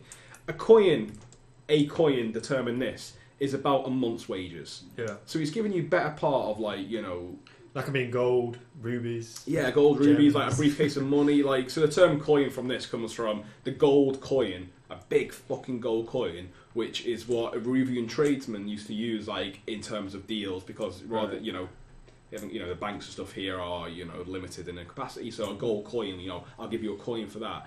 10 coins a lot. He's giving you a lot. So he must either trust you or have faith in your ability to push it, or faith in his ability to protect you. Yep. Okay. 10 coin, he wants 6 if you sell it. Or, sorry, 10 coin street value, I should say. Yeah. 10 coin street value. He wants you to kick him 6 while you get 4. Okay. I think that's a good deal. How you do is up to you, but he wants you to sell 10 in a month. Okay. That's the deal you got. While you guys think on that, I think it's nearly 8:30. Now is a good time for our break. Yep. We're going to get some drinks, get some water. We're back in about 15 minutes, guys. So probably back around 22. You got to think of what you want to do. And when you come back, we'll get into tonight's score, which is where our scoundrels will actually put themselves in a bit of danger, most likely. Yeah. Either Not just rolling politically for- or... either politically or physically. Yeah. And we'll see what happens. So the action part of the game, don't go anywhere, come back after the break, and we'll get into the proper meat and bones of tonight's session. That's awesome. Right, see you in 15, guys. Thanks for staying with us. Bye. Hello, and welcome back. Thank you for staying with us. So, since the break, quick recap of what happened before the break. You guys selling your drug, Recall, and getting a little bit of a following from the local junkies. You have been propositioned by the 2 warring gang leaders of the local area. They're obviously putting a call out for all arms. You've heard, they're trying to hire any cutthroats and kind of unaffiliated gangs in the area. And Barjo Baz, leader of the Lamp Blacks, and the more of the folk or the folk hero kind of gang, the kind of gang where people look up to and old dears kind of nod and smile at them in the streets, has asked you to sell one of his new drugs, Spark. It's a cheap hit, it's very plentiful, and he's offered you to cut you in if you sell it for him, so that he has more money to basically fund and hire more people to win the fight against the Red Sashes. The Red Sashes, in turn, are a politically connected gang who are mostly say fill is not probably the right word, but they mostly recruit Eruvians who enter through the sword school and become expert duelists. Jewelers? That sounds like they trade gems. They did that. They fight with swords, pistols, that kind of thing. They have asked you to steal Bajo's war chest. Before the break, it looked like you guys were leaning towards siding with Bajo. So what are you thinking? So what do you want to do? I think we are probably going to side with Bajo. Yeah. Basically, we've come up with a bit of a plan to help maybe propagate the sale of this drug Spark. And maybe, business isn't great really for us at the minute. We need to expand our horizons and get our name out. The best way to do that, we feel, is, I know it sounds crazy, but a mobile drug unit. So the way that means is basically So the way you say it makes a mobile drug unit. A mobile drug unit. So the way people get around in Doskvol is Yeah. via carts. So like think Victorian horse and cart, but they don't really have horses in Doskvol. They have like large goats, don't they? Yeah, so it's like a large workhouse, kind of like oxen, like Oxen, large work yeah. goats. Drugs on wheels, yeah. That's basically it. I mean, only rich people have horses. There are horses in Doskvol, but they're rarely used and only on like rich carriages. Because the city is so tight and enclosed, the space to own the space to raise and treat and maintain horses is you've got to be wealthy to have that. To actually have land in Doskvol is huge because when you look at Crow's Foot, it's like it's a patchwork, a mishmash of houses on top of each other.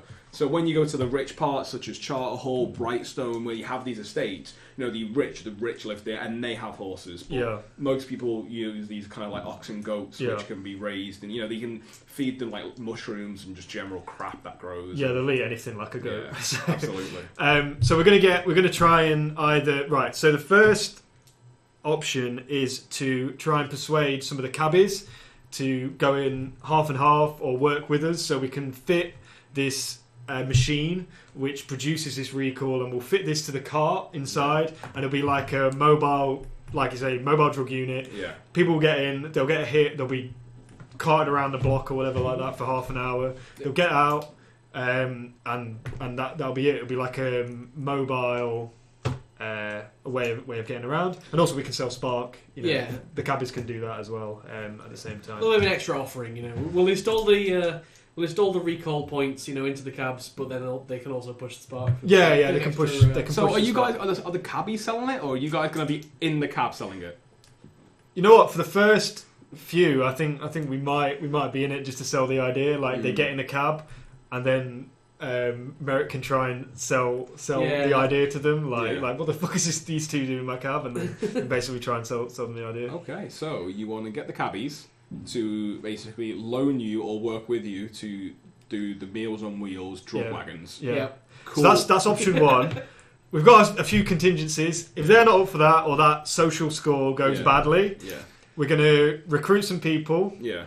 And we're basically going to try and hijack some cabs. And we've got a few ideas about how we're doing that, but obviously I won't bring them to light now, because if it goes well, the first part, I can use these ideas in the future. So that's the idea. Looking at our calendar, which we've got out here, as Matt said at the start of the game, we were Mendar, which is the first month of the year, and it was the first day of the first month. It was. I mean, it's been like a day since, or a couple of days, is it? No, so it was a week after Rorik was killed on. Rorik was killed the week. Mendar.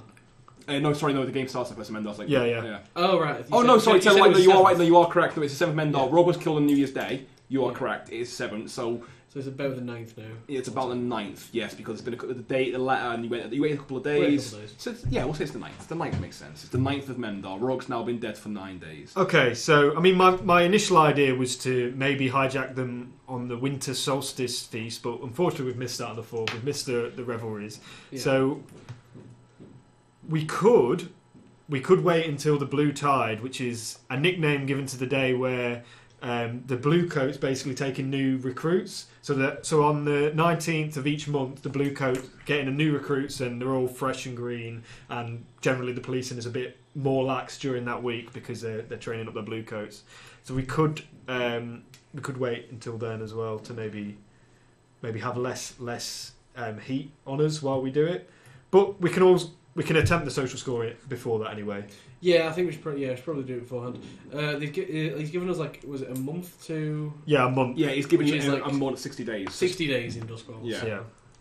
We've got plenty of time. Yeah, the calendar is 6 months, 60 days each. So he gives you a month. So yeah, you basically start of is it Calavet? The start of Calavet, you want to be have shifted most of it. Yeah. We got a lot of time. So social score, we're going to try and get a meeting with the cabbies, basically. I think that's where we started. Me personally, I'm sort of hoping it goes badly. Like, I know you're going to be doing the talking and probably going to be doing the rolling, but I'm sort of hoping it goes badly so we can heist some of these cabs. When you say you personally, is that you Lewis, or you Thadeus? Well, Thaddeus has got some ideas, and he always likes to showcase them. So, yeah, we'll find out. I think if we do like successfully do do it socially, I think we probably then we'll go on to like maybe try and sell a few drugs like on the road sort of thing. We'll probably get in the cabs and have a dance around. But yeah, that's what we're gonna try and do. Okay, so that sounds like a social score to me. I think. Let's look at that. Where are you going to meet? So how are you going to do? So you just like find the random cabbie and be like, "Where's your boss?" Like, how do you want to approach the cabbies? Well, we know. I'm guessing the cabbies. Do they have like a depot? Is that their base? They do have a depot. So basically, we're going to get in a random cabbie, and then we're going to say, "Take us to the depot." Okay. And then just see who you I think so. Yeah. Sounds good. Yeah. Okay. Cool. And try and talk so away. That Basically, that's not an engagement role yet. I don't think because you're just going to basically see how it goes, right? Yeah. Okay. Cool. So you go out to the street. You know, it's what time are you doing this? I think like a sociable hour, like we did before, or what do you think? Yeah, I was thinking just a bit later. Oh, maybe like at closing, like when the shifts are getting switched over or something like that. I think. It's like evening of the 9th or start of the 10th? Evening of the night. Evening of the night. So evening. The shift, probably about 8 o'clock, they probably start changing it. 8 p.m. Okay, cool. So you go out onto the streets, people are finished for work, you know, you can hear the kind of laughter and raucous behaviour of one of the local ale houses. You see, people walking as you go out, into the main street where the cabbies are. You don't get many cabs outside on Blackwater Street because, it's a side street, side alley. So you go into one of the main streets there, you hear the raucous laughter, people are talking. Doskvol being that mix of languages it has from people all over the Empire.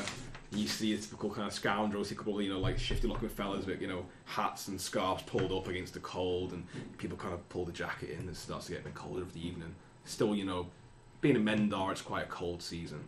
And there's not long before you see a kind of cabbie with a clop of the goats coming down the street, just trundling along. It's got a little red flag up, which means that no one's decided that's available for hire. Think we hail it? Yeah, let's hail it and then hop in. And it's the guy with the bowler cap, the cabbie. You can't see him. He's completely huddled up against the collar. He's got big riding gloves, typical black kind of, almost like one of those slick suit jackets that they have, which the cabbies wear as traditional uniform, but they've got big, thick scarves on. Tips his bowler hat to you, taps the little flag down. Look, just go great, and and pulls up for you guys. You on the cabbie? Good evening, my good man. Could you take us to the depot? Evening. Yep, certainly could do. Yeah. And then you pay him the silver. We don't keep track of the kind of day-to-day coin, like little bits of money, because my God, I'm not going to keep that track of. That's just far too detailed. And we'll be here all night. We're not accountants after all. So I'll run you a little bit. No worries. And he starts driving you down the streets to the depot. You get there 15 minutes later. Drops you off. I want to make a bit of small talk on the way of trying to find out what do we know about the cabbies, like who runs them, or. So they've got depots across the city. I assume that they're a gang, right? Are they a gang? They're not a gang. No, they're more like a guild or like a union. Okay. Think of it like that. So they are. First of all, everyone knows they're an impressive gossip network. Yeah. Cabbies. They are all over the city. There are people getting all kinds of people getting the cabs. They're good for gossip. In terms of tier, they're tier 2 or 3. They are tier 2 weak. So in terms of power and sway, they're the same as the Lampblacks and the Red Sashes in that they've got influence across the city, but it's political influence, being a union or a guild as opposed to like gang influence.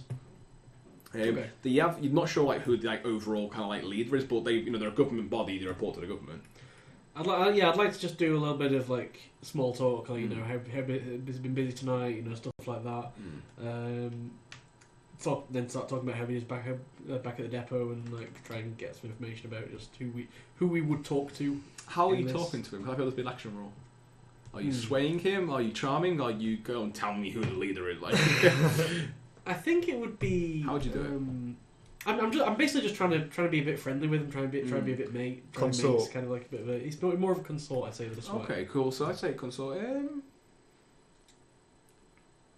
Call it risky standards. He doesn't know you that well. He's willing to talk a little bit. Let's see how much you can charm him. Okay, yeah, I'm gonna do that. Dance first roll. Yay. Risky standard. Consult. Risky. Right. Something could go wrong. This guy doesn't know you. He's going to talk a little bit. How deep do your questions pry? Let's find out. 6. Wow. Okay. 2 6 so far, man. Looking good. 6. So you do it. He's a chatty cabbie.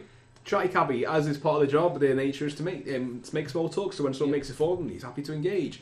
He's like, yeah, it's been a good shift. It's quite a quiet time of year after the festivities. No one's got much money, and you steer the conversation towards, was it who runs it? Or? Like who runs the depot? Like who we basically would talk to in this situation. What they're like. So he goes from the money, like, oh, what's your boss like? Stuff like that. Yeah, exactly. Yeah. And he's like, oh, Arden, he's a good boss. Arden, he's very.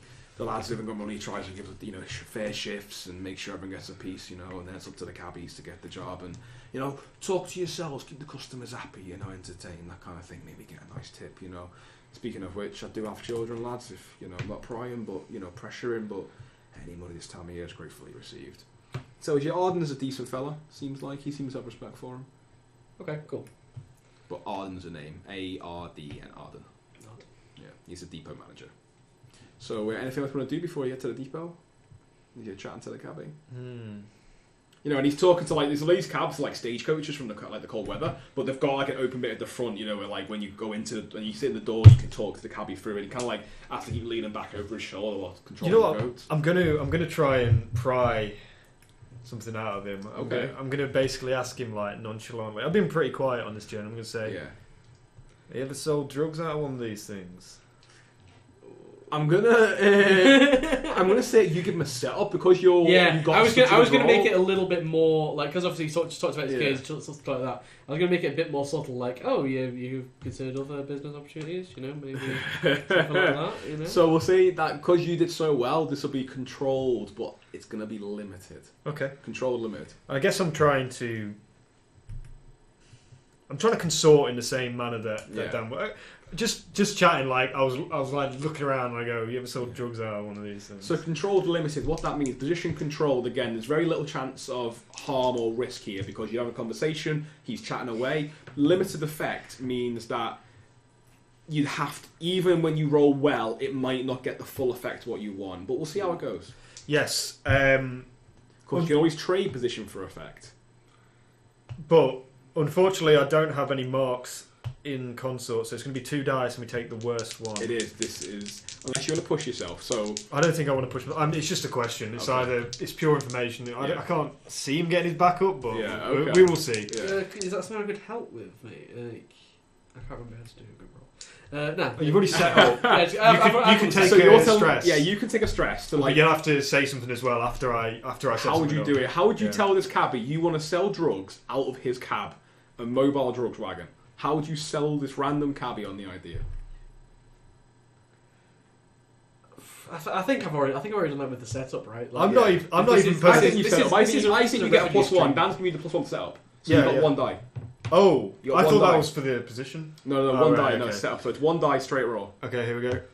It is a 5. So 5. All right. It's okay. It's okay. Standard control limited. He turns around. He goes, "Have I what? Sold drugs out of one of these?" Yeah.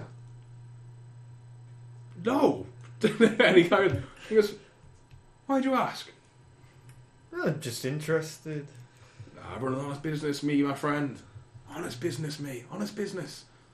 Never even been tempted. I hear it's a good revenue stream. All the cabbies are doing it. I've never heard any cabbies say that. What cabbies do you know that sell drugs out of it? I must be mistaken then. Yeah. But he seems a bit curious. I'll say that. Oh, okay. Seems a bit curious. I just wanted to we just want to seed the idea. What's your name, fella? Name? Call me Ix. Hicks. Hix. 6. Common as mud, that name. I don't know how to respond to that. As soon as you say that, I just turned up. No. Cabbie's just like this is not. Through his muffled scarf, he's just like, "What's your name?" None of your fucking business. You're a friendly one, you are. You like the Ruvian bear. Or are you now, lads? Oh, don't say that. Okay. It was nice talking to you, and he makes a point of going to you. Thank you. I'm going to give him a generous tip. Yeah. I'm going to give him a generous tip. So he takes the money as, I like you a bit better now. And like, just immediately that money's just secreted away. Money's just secreted away immediately. So you're left outside the depot now. Yeah. So the depot, and it's a big, huge building. It's got this big kind of archways where the cabs kind of come in and out. So you've been told that Arden is the depot leader, depot manager. I think now is going to be an engagement role. This is going to be a social score, I think. Trying to convince the depot manager to lend you some of his cab drivers to push the drugs for you. So where's our entrance position? Is it going to be... That's what I'm asking you. Okay. I think we just knock on the door. We just go to the front and try and walk past the guards. We just walk in like we own the place. Yeah. Just act like you own the place. Okay, so an engagement role. So now, guys, those at home watching, an engagement role, we're about to shift into the score now. The score is where the action happens in Blaze in the Dark. We're about to kind of zoom in the focus on a blow-by-blow account and see what happens. So an engagement role is to see how effective your starting position is. So, have you got the list in your sheets there? Is it social score? It's a social score. It just says... What's the point of the detail? Connection. So, what's your connection to Arden? We don't even know Arden. You haven't got one. We do not have a connection. Great, that's a great start. But we know his name. You know his name. Okay, so your connection is Arden. That's the connection is Arden. Okay. You know it's Arden you speak to. Okay, cool. We've got the breakdown of the dice there. If not, I can find it. No, I don't. No worries at all. It's cool. So, engagement roll. I'm so hoping this goes badly. Who's doing this, guys? Who's taking the lead on this? Oh, it's definitely... I'll take the lead on this. Merrick's taking the lead on this. We also need to choose load.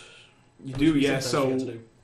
How much load do you take? Load is how much gear they can take. Heavy load means they look like criminals. They've got guns and stuff secreted around them. Light loaders, they look like normal folk. Medium loaders, they look like normal kind of, ruffians. I think I'd probably go light load. Definitely light. Okay, so you got... What that means is they've got less choice. They can still have weapons, they've just got less choice and less gear that they need when the time comes, which we choose at the time. Yeah. So light load, engagement roll. We get 1 dice for sheer luck. Woo! Plus 1 for every advantage, minus 1 for each major disadvantage. I'm going to say plus 1 for reasons unknown to you, but known to me, you get plus 1. You're also going to get a negative 1 for other reasons unknown. As in, we have no contact. So you have one dice and you get plus 1, negative 1. I think it's a 1 dice unless you convince me of something else that you forget. I don't think it's not particularly strong or complex plan, so that's sometimes coming into I do think you get plus 1 for so daring. Bold and daring. Walk up to a cab driver, a cab owner, and go, sell drugs for us. It's quite bold. Maybe 2. Maybe 2. I think 1. You think just 1? Purely for the fact that I want it to. You want it to No, I'm joking. What are you thinking? You're the decider here, Dan. 2 dice or 1 dice? I mean, I'd love to take 2 dice, but I don't see it. Okay, I don't think it's not a great one dice. It's Come on, Dan. dice. Come on, be good to me. 5! Yeah, it's good. 5, okay. So we start in a risky position. You start in a risky position, yeah. So you start, it's risky. So as you walk to the thing, you ask for Arden, and everyone's just so fucking busy, right? Like, it's like, get the fuck out of our way. Who are you? Like, now the cabbies are off the street, they do not give a shit. Like, you are not customers right now. You are in their way. Yeah. And some gruff guys are like, yeah, just straight up there, just ask, knock on the door for me, it'll be fine. So you guys just walk straight in, kind of, dodging away from the goats and the horses. There's a couple of horses in here. They must be for the good clients. And all the typical, you see, everyone kind of cabbies just sitting around tables, drinking, smoking, having a bit of a break. So does it look like this is like the depot for like all the cabs in Doskvol? Like even no, specifically Crow's Foot, but they've got a couple of horses here, which must be for when the rich folk do come down here, they can trot them out as needed. Yeah. And it's kind of like it's this combination of like a lounge meets a stable. That's the best way to describe this open kind of commune of cabbies where there's tables on the sides, but there's no segregation from the goats. Like the goats are just there, the horses are there, they're eating, they're chilling, and then you've got cabbies just sitting there smoking, a couple playing cards, you see some money getting exchanged, so typical Doskvol activity. You guys step in, kind of like pull scarves down, you're inside, now it's a bit warmer, and you just see a door at the back with a tarnished sign that just says manager, and it's kind of like hanging lopsided. There's kind of like a dirty window in the middle with the sign's hanging over it, and you can't even really see through it, it's dirty. Kind of like tarnished brass doorknob. Open the door. Yeah, go inside. Open the door. As soon as you walk in, he goes, "What the fuck do you two want?" And you quickly realise this must be Arden, as this guy looks overstressed, overworked, over-caffeinated, and it's just a thick cloud of smoke when you walk in. you see some cards strewn about, and another fella there just giggling, just sweeping money into a bag. And you can see what you're presuming to be Arden has just lost a hand of cards. He's got looking and shaved for a few days, kind of black scraggly beard. And then you realise the guy who's laughing going is actually a woman. It's just got a very deep and very decrepit kind of style about it. From behind it looks like a guy, but it's actually a woman. You see he's got dirty blonde hair kind of tucked into a half ponytail. And she just walks past you going, it's going to be a good night tonight. Takes a bag of money out. And Arden looks at you two and goes, who the fuck are yous? Good evening, Arden, I presume. We are here from the Blackwater Exchange with a business opportunity. That's my lucky fucking day, isn't it? Absolutely it is. Well, where are you from? Who sent you? Ministry of Preservation? What do you want? What do you want? As I say, we're here with a business opportunity. Where are you from? We are from... The Blackwater Exchange means fuck all to me. What government body, lads? He's looking at you a bit suspiciously now. I'll say, we ain't from no government body. Well, my day did just get a bit more interesting. What can Arden do for you? We represent an up-and-coming new modern business in Blackwater Street. And we would like to offer you a business opportunity to help... Put money in your pocket, mate. And you realise this guy is just sour, right? He's a sour puss. Like, I haven't used that word in a long time. I'm using it now. We'll put so much money in your pocket. You can lose that every night and not give a shit. Right. First of all, I didn't lose, okay? In the scheme of things, I am up. And the bad answer. Of course, but if you had lost... Hey, you fancy a game of cards now? Do I fuck? No. I tell you what. What did you tell me? We'll propose our idea, right? We'll put it out on the table. If you like it, you can go. We'll make a deal. If you don't like it, we'll play for it. Okay? No, that's fucking bollocks. Why am I going to play cards with someone I don't know? Okay. I just thought it was interesting. Takes a swig of coffee. And he's like, fucking horrible that. Right. I need you to make the roll now, I think. I think to start a roll. Yeah. See now as you begin to explain the proposition, because he's not playing cards with you, a complete stranger for a business deal that he doesn't know. So it's risky. What are you going to do? How are you going to chat him up? I think it's going to be a bit more of a sway, this one. Yeah, he's not on. He's not a friend. He's not a friend. Very much not on side. He's not a friend. Yeah, I'm going to sway him to just be like. I just want to use all the like manipulative marketing terms of just like just keep bringing back to money. This is a very modern opportunity, but yeah, basically it does all call back to money. He's a Crozier, and he's looking at you. Start noticing this fella. He's a Crozier, and he just looks grumpy. He looks horrible. He looks tired, and it's the kind of guy that you're like, could money be the one to this guy? You're like, what's his key? What's his thing? You've seen him gamble. He's lost money, and he looks stressed. So as you're thinking, what does it? You're going to try and sway him. You're going to try and find his weak points and leverage them. Okay, cool. Could I ask if there's any devil's bargains for this? Absolutely, now. This is what I'm looking forward to. Devil's bargain is where the player can get an extra dice for a consequence that will definitely manifest at some point. So by no means you guarantee success. You get better odds, but the thing that I'm going to offer will happen regardless. So... the walls have ears. I'll give you that. You do this. Word is going to get out from one of the cabbies, because they're gossips, to a faction you're friendly with that you've done something they don't like. Potentially lose some hold. Potentially. The reason I say potentially is because the word's definitely going to get out. The bargain is the word's going to get out that someone of these cabbies has seen you guys walk in, they're going to overhear something, they're going to tell someone, someone's going to tell someone, it's going to get back to a faction you're friends with. And they're going to react to that in a certain way that you don't know. Well, I guess, do we know which one of our friendly allies would not like us doing business with doing this? I'm going to make a fortune roll. Fortune roll straight up. Let's see what I get. The higher the better for these guys. And it's a 6. You fuckers, you're getting so many 6s tonight. Oh my god, all the 6s. Yeah, it's the silver nails. You're not sure what relationship they have with the cabbies. No. But you do know that as being a group of mercenaries, they do rely on the cabbies for gossip. Yeah. And they're also not big fans of drugs. They like you because of the unit war background. They fought the Scotlanders, you fought Scotland, you've been in the army. You've got ties to the Silver Nails. But they are not a fan of drug dealing. They seem to turn a kind of blind eye, but the fact that you guys are going heavier into it, they wouldn't like that. I accept the dice. I love it. Okay, so let's write that down. So I get 3 dice for this. Yes, you do get 3 dice, but word gets back to the Silver Nails that you guys are doing drugs with the Lampblacks. I'm sure nothing bad's going to come from that. Right, let's do a sway. No! Oh, it's close! I got a 5. I got a 1, a 2, and a 5. And a 5, the one that was on 5 was just spinning like forever.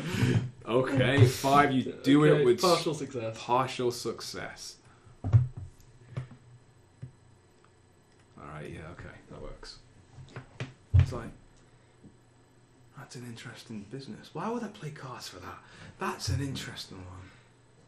You want some of my lads to drive those cabs, and you guys sell drugs out of them. Is that... And there'd be considerable profit in it. How much?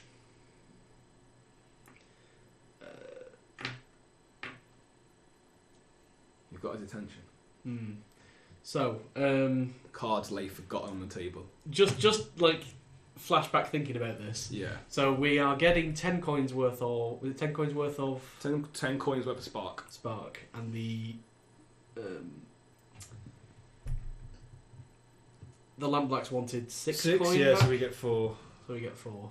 But I mean, we're not just selling spark. We're selling recall from the cabs as well. So I'm guessing you're saying what cut of what we are selling the drugs for are we going to give to him, basically.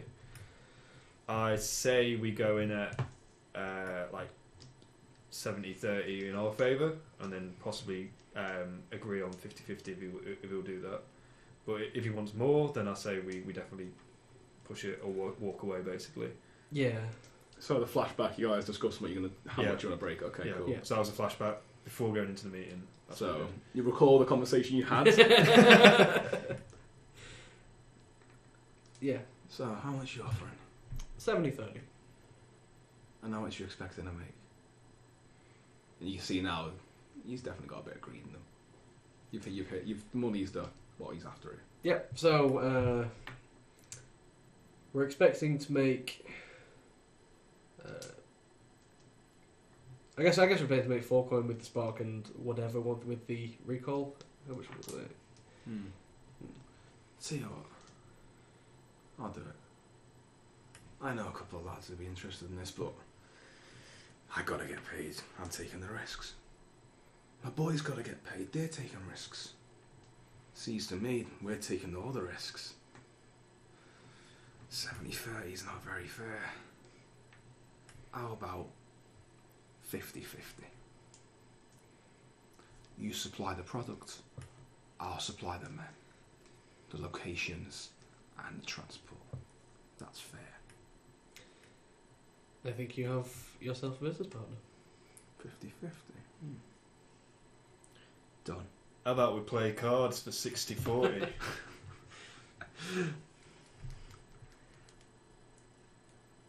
And if we lose, we'll go 60-40 the other way.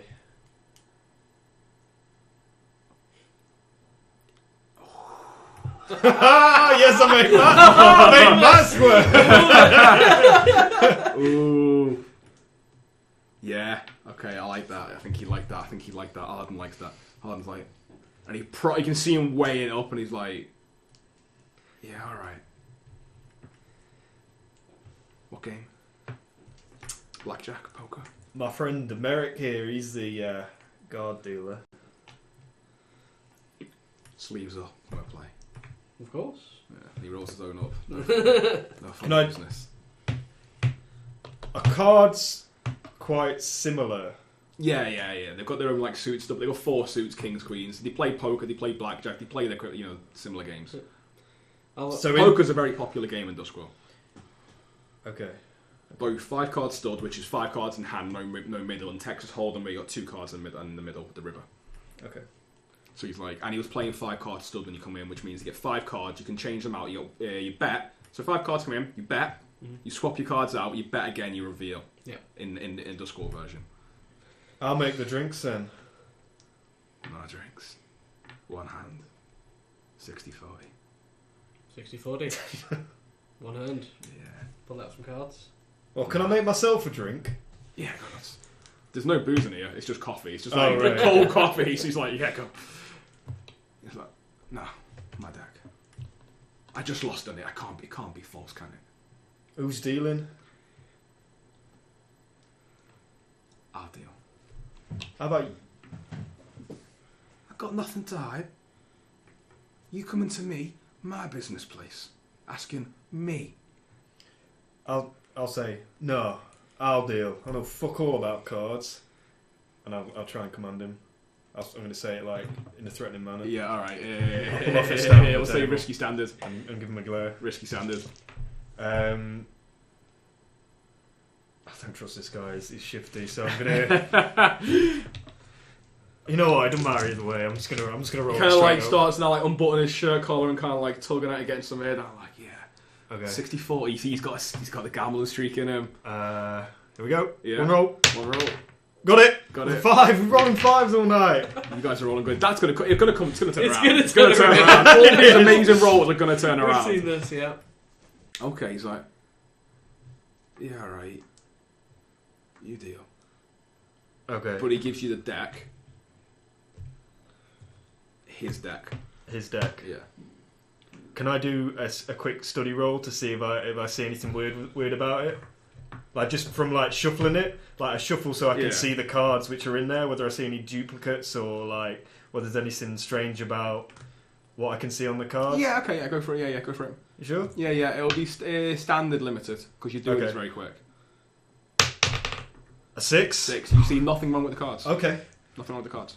Can I, like, propose a flashback that I gave you my fine loaded trick cards earlier before the heist? How the fuck am I going to switch him out? He's seen me dealing.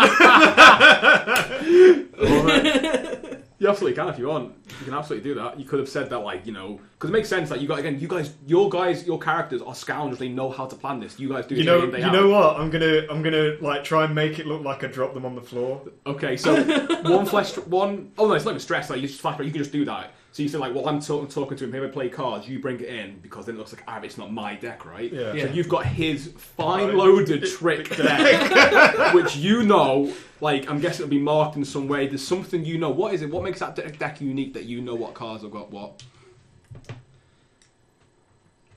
I think.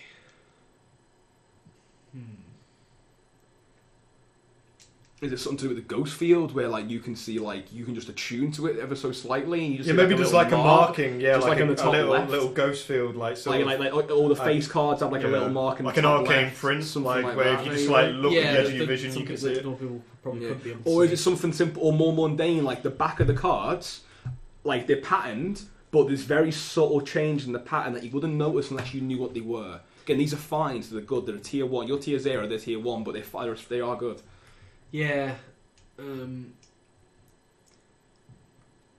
Something. If I'm holding cards, what would you see? You see the back of them. What would make them unique that you'd know?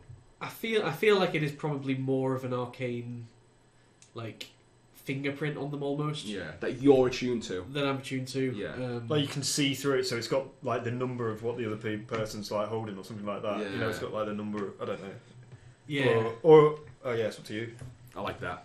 Okay. So you can see basically the suit or something or not the suit, but like the value of the card.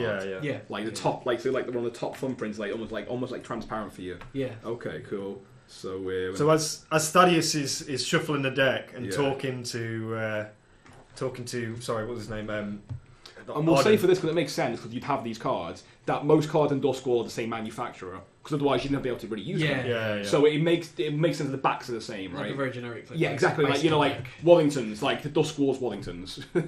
So Thaddeus is shuffling and he goes, "Oh fuck me!" Like and basically fumbles them. Yeah. And he fall like past the table. I'm guessing they both sat down. So So it's down up the table. I'll just like face plant. It's painful to watch sometimes. And he's like clearing like his paperwork out of the way a little bit. And Like, moves his drink and his coffee. Jesus, I told you I was shit with these cards. Right? And as I'm down on the floor, I'm gonna swap out the deck in my pocket, put them on the floor, and try and gather them up. And then basically, I'm gonna try and do that. Do I need to make a roll for that? Absolutely. To try and sleight of hand these cards, like, you know, oops, oh no, here's another deck, like on the floor. But it's the same deck. Do I need to like mark? Oh, actually, it's 0 load for the fine trick cards anyway. So Yes, then you have, absolutely. So we want to like finesse this or something. I'm guessing like finesse is what jumps out of me, but how do you want to do it? I'm going to. Are you gonna like shout and like command them to like, oh no, and like try and them? like, Are you gonna wreck them and like scatter them? So shit at this, right? It's going to be. Yeah, it's going to be finesse. Yeah. So I'm down 2 dice at the minute. I'm going to push myself for a dice. Okay, so you push yourself 1 stress. I'm going to. Oh, you can only push yourself or ask for a devil's bargain. It's one or the other. One or the other. Yeah. Can you try and distract him in some way, like set him up. as I'm doing it? I'm doing or that. I'll set him up. Assist for a stress. I'd say you could probably do it. Like, you could probably jump in as he does this, like go, oh, like, and try and get in the way. Because the setup would have already happened by the time you shuffle him. Yeah. Yeah, I could do, but I feel like his eyes are probably going to be on me, right? I'm the Oh yeah, he's like looking at you, like almost like trying to psych So himself I up. kind of want to stay back from this.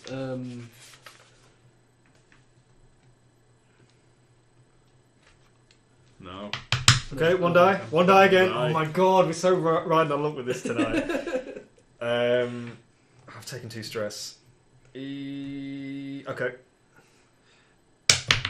Oh, it's 1. It's a 1.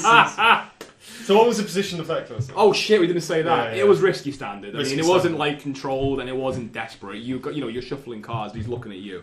Sorry, we should have done that first, but absolutely, it was risky standard. 1, you fail.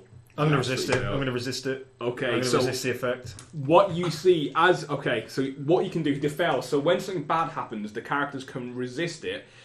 Now, is it 9 stress you have up to 9? Stress? 9 stress, yeah. So in this 1, game, 2, 3, 4, 5, 6, 7, 8, 9. Yeah. 8, 9. Okay. So in this game, the characters have an ability more in faith. stress, which is how stressed your characters are. When they hit 9 stress, when it's full, they have to take a trauma. It means that the difficulties of scoundrel life and being the criminals they are has gotten too much, and the traumas are like cold, ruthless. There's a whole load of stuff they can choose from. We're using these tokens to like denote stress.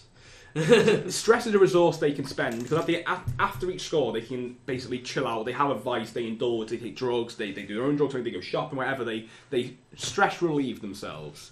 So it's a resource they can spend. Now, when they resist the consequence, they take 6 out of 9 immediately, but it's 6 minus the highest dice roll, so it's very lucky. You can be taking nothing, you get 6, you take nothing, but the higher the better. So the consequence here is he's gonna see you try and switch out the cards and realise something's obviously. up. So you are gonna resist that. How would you resist it? How would you by knock it on the table? So I've already looked like a klutz from shuffling the deck. I've already gone, oh shit, fucking cards like that. Basically, as I'm bending down, I'm just going to fall over onto the cards. This is so Charlie Chaplin. Yeah, I'm just gonna like lose my footing and like fall and like bang my head against the table or something like that. So that's how I resist it. Yeah.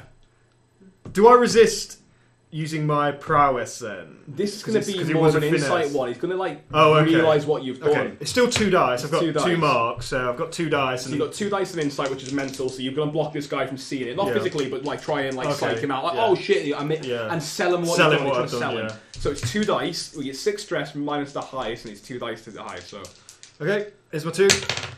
A 5, so I take 1 really stress. Good. 1 stress, that's yes, really boy. good. And he does not see, so he's just like... Oh, so totally worth it. Is he always like this?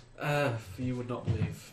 And the cards come out, and I'll say, while I'm on the floor, I go, you sure there wasn't anything in that coffee? It's fucking messing with my head. So, 1 stress. Not bad to resist that consequence. And as again, I say, how much you resist it entirely. You've stopped and you've switched off the cards, and you immediately know these are your cards. You see them. You see the mark. Cornered at your eye, you just attune to that ghost field. And you start to see it. Ghost field or attunement in this is a second sight that everyone has. Once ghosts became real, everyone realised that there was an afterlife. You can kind of see it on the edge of your vision. And our character, Merrick, has these cards which he can kind of... When he kind of like focuses his eyes a little bit, he can see what the suits are of the other cards. Okay, so I'm not going to shuffle them again. Basically, I go, I'm not fucking around like that again, and I basically spread them out all over the table and do like a ruffle shuffle. No, not ruffle, just like just all over spread them all over the shuffle, all over the table, like a 5-year-old or something like that. And I'm just trying not to react, seeing my valuable trick cards not scattered and put back together. I'll say how many cards is it again? Is it 5. Is it 7? 5 each. It's 5. Are you sure? I swear I played with 7 last time I played this game. No wonder you're so bad at it then. Oh, okay, right. And I'll deal out 5 cards to each. One hand, best of. One hand, best of. So we're going to do this now, is you know what he's got. So I'd say it's 1 dice, normal, straight up luck, right? But you're going to get, because it's going to be a fortune roll, you get another one because they're trick cards and you know what they are, and another one because they're fine. You get 3 dice. So a 6, obviously, you win. A 4 or 5, it's going to be a draw and you have to go again. Oh, and a 1 to 3, he wins the highest result. Look, don't fail us now. 6, you win. 4, 5, you go again. You need a 6. You got 3 dice, Dan. Because ultimately... you know what the cards are, you get 3 dice to get it, but it could be later, it could just be not on your side, and you could just get a shit hand. I assume I can't push myself on this because it's not an action roll. It's not an action roll, it's a fortune roll. You've set everything up you can. Oh, goodbye! So you draw, you gotta go again. Okay. But now that you're playing a second round, I'll give you a 4th die. Because the first card to come out, you know what card, you've seen what, he's like, he puts it down, he's like, kings, and you're like, king, you're like, oh, as if pair, alright. But you know what cards will come out now, so the longer this goes on, the better you know, because you know what he's drawing, and he doesn't know what you're drawing. I know what's left. So you can see what he's got, and he can't, so we get 4 dice now. Oh, 4. It's a 4! Oh my god. Is that another one? So you're pushing it, we'll keep going with this. There's no limit on fortune rolls. Usually the most you can roll is 4 dice, there's no limit on this. Is there dice? You're feeling more... Are we on 5 dice? You're on 5 dice. Oh, right, okay. You guys are you're feeling more and more confident you go this on. You're keeping a straight face. You're trying to, you got to beat him clear. So much for 1 hand. Unless you... Yeah, we got it. 2 crit! You crit. Oh my god, you get destroyed. You get the equivalent. He's like, you're sitting there going, he's grimacing, trying not to give his tail away, and you're just sitting there going... Yep, just 1 more, and you get it, and you get the flush. And you can see that he's got a 2 pair. It's nothing. You lay him down, he's just like, he just throws his cards, he's like, fuck! 60-40. Alright. 60-40. In my favour? In my favour? Okay. 60-40 is. Regardless, I think we are both winners here. Well, I'll see when the coin's in my pocket, won't I? Alright, so I'll give you 2 lads. 2 cabbies. Very well. You guys are gonna... Well, you know what you're dealing with. Set it up on a part of their routes, you tell them where to go. Tell them to come to the Silken Noose. Bring the cab. We'll need that. Blackwater Street. Yeah. I know every street in this city. Alright. Silken Noose. First light tomorrow? Sounds good to me. Lights, of course, is a subjective term. Being the city of perpetual night, but he means the dawn. Yeah. Alright, because the cab is up here 24/7. Alright. You guys are how often are we going to get paid here? How frequent? And you set out the term. You start going you going through the terms, and it's like you arrange like a weekly kind of drop off and stuff like that. So it's 60-40. So whatever you guys make, 6 coin goes back to Barjo of the Spark. You guys keep 4, and then whatever you make off it, he wants 60 for his support. You're giving him, or you say you're giving him 40% of also you got he's on the recall as well. Okay, cool. I'm gonna. How about we have a drink over it, and I'll produce like a bottle of, wine or whiskey or. I don't drink. You don't drink? No, it's bad for the brain. Do you want to try the product? I'm guessing you're going to say no to that too. Okay. I'll push it. I'll touch the stuff. Okay. Well, I won't push nothing. I am merely logistics. Can you give us a shrewd businessman? Can you give us a tour of the thingy? The depot. See, you know what we're about. I want to know what you're about. Alright. Takes his coffee, pours another one. Stone cold now as well, like. And he puts it in one hand, put it down, lights a cigarette, starts smoking. Offers you guys a cigarette each. Yeah. There's no, smoking indoors is normal here, yeah. of course. There's no laws for that yet. Yeah. What? It doesn't seem like, the most scandalous thing to happen on the stream. Yeah. Illegal. It doesn't seem like Sin's health is high on the agenda here for Doskvol. So he takes his coffee. He's got a cigarette in one hand, coffee in the other. He kind of like has that, if you ever see people in like a bar, like they have the pint and the cigarette in one hand, it's like that with his coffee cup. Obviously, at the earliest opportunity, I'm going to try and swap the cards back. Okay. Because if they're all out on the table, I'm guessing he wants his fine cards back. Okay, cool, yeah. So on the tour, if he doesn't turn around in the room... You can do that quite easily. He gets up, you can easily just swap them out. That's not going to be... there's no rule for that. It's not hard to do. Or on the tour, I was just going to say, I just need to go for a piss, and I'll just walk off. And then... So he takes you out, and he's like, this is the cab. He's going to keep our goats. And he starts talking you through. Is there anything you want to accomplish here? No. I was just trying to set up an opportunity for me to go and swap the cards, or... I just didn't want to... Obviously, Dan's cards. Easily done. So you indulge him as he takes you around. This is like where the goats get fed, and And as you go around, he nods to one male cabbie and one female cabbie. She's quite young, relatively speaking, probably like mid to late 20s for a cabbie, which is quite young for a cabbie. And he looks at the guy probably in his mid 30s, about 10 years older than her. They are playing cards together. Okay. As well, but they seem to not playing for money, more just for fun. They're kind of just talking and laughing as they do so. And he doesn't talk to them. He just gives you like a look and nods to them and goes like, "They're you two. They're the ones that'll be doing it." Okay. You get this. Just that. Okay. Then get the nod. Okay. Yeah. Should we go over and introduce ourselves? We'll just wait until they come tomorrow. It's up to you. You can if that's what Merrick would do. I wouldn't. And he just kind of mows under his breath. I wouldn't want anyone to see too much. Let him come to you tomorrow. Yeah. Of course. Cabbies like to talk. Not me. Here's to a beautiful business partnership. Well, hopefully the less we see each other, better, eh? Too true. Yeah. You bastard. Just laugh at that. Right, Shivers and Nicole a little bit standing at the doorway now.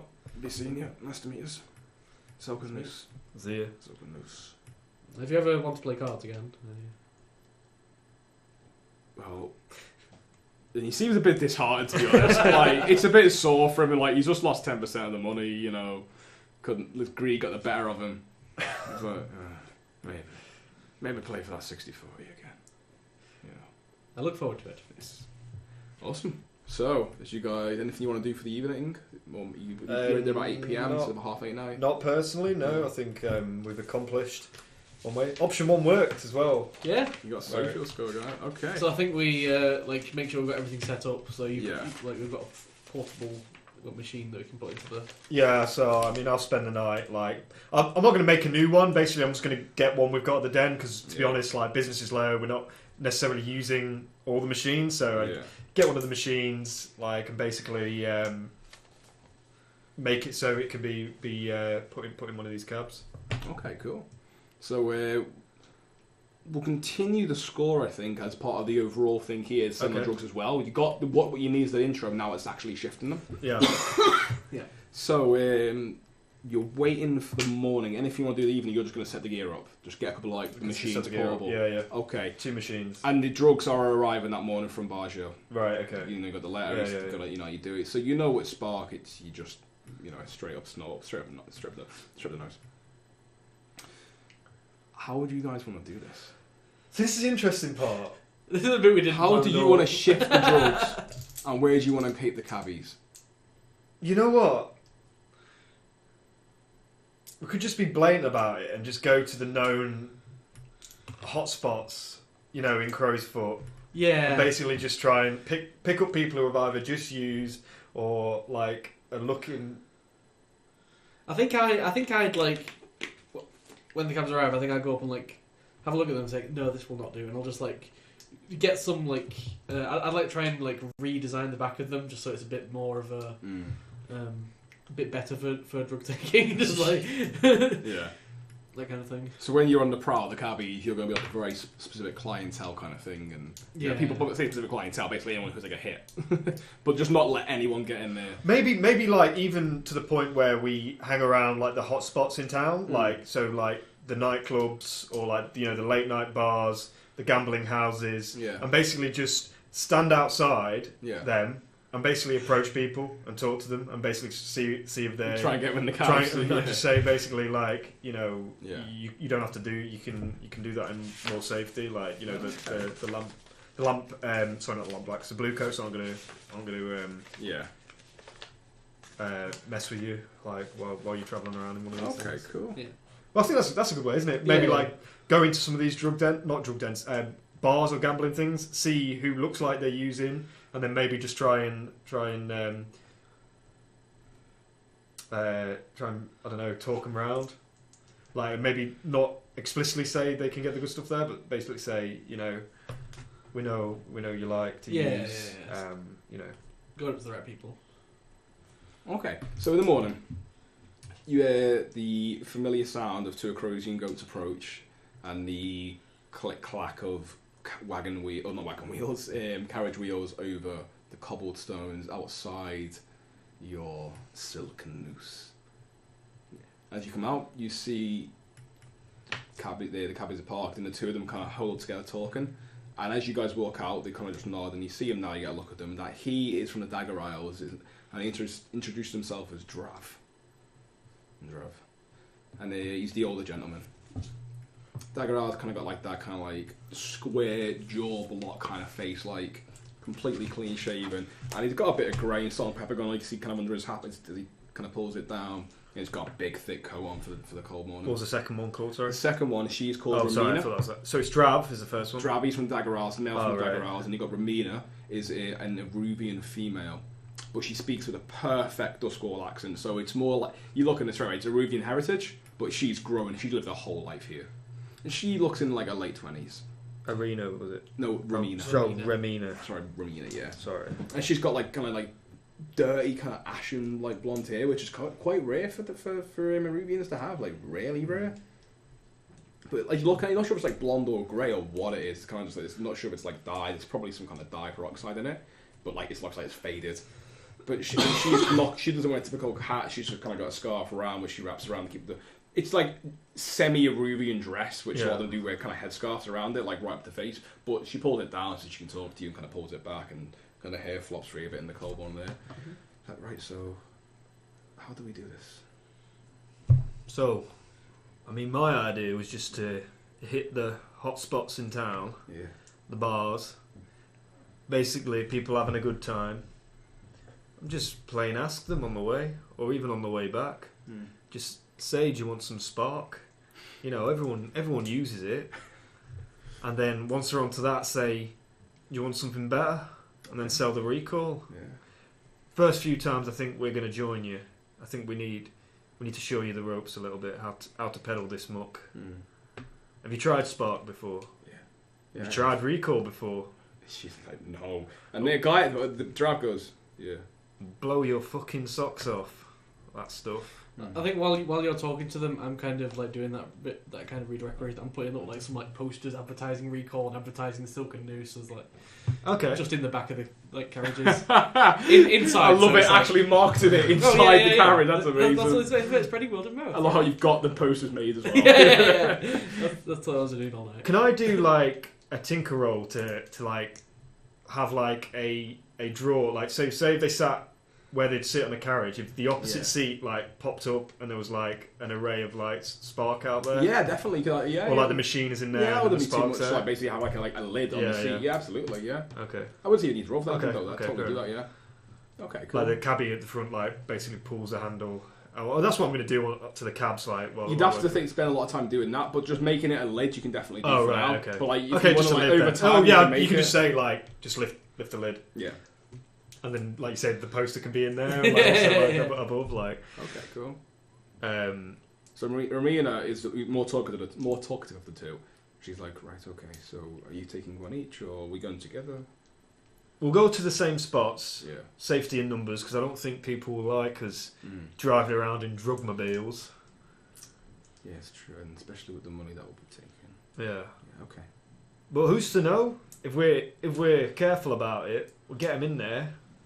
Yeah, we have to be smart, but people getting in the garages and coming out, have to drive around a little bit. Yeah, that's what I mean. Go around the block.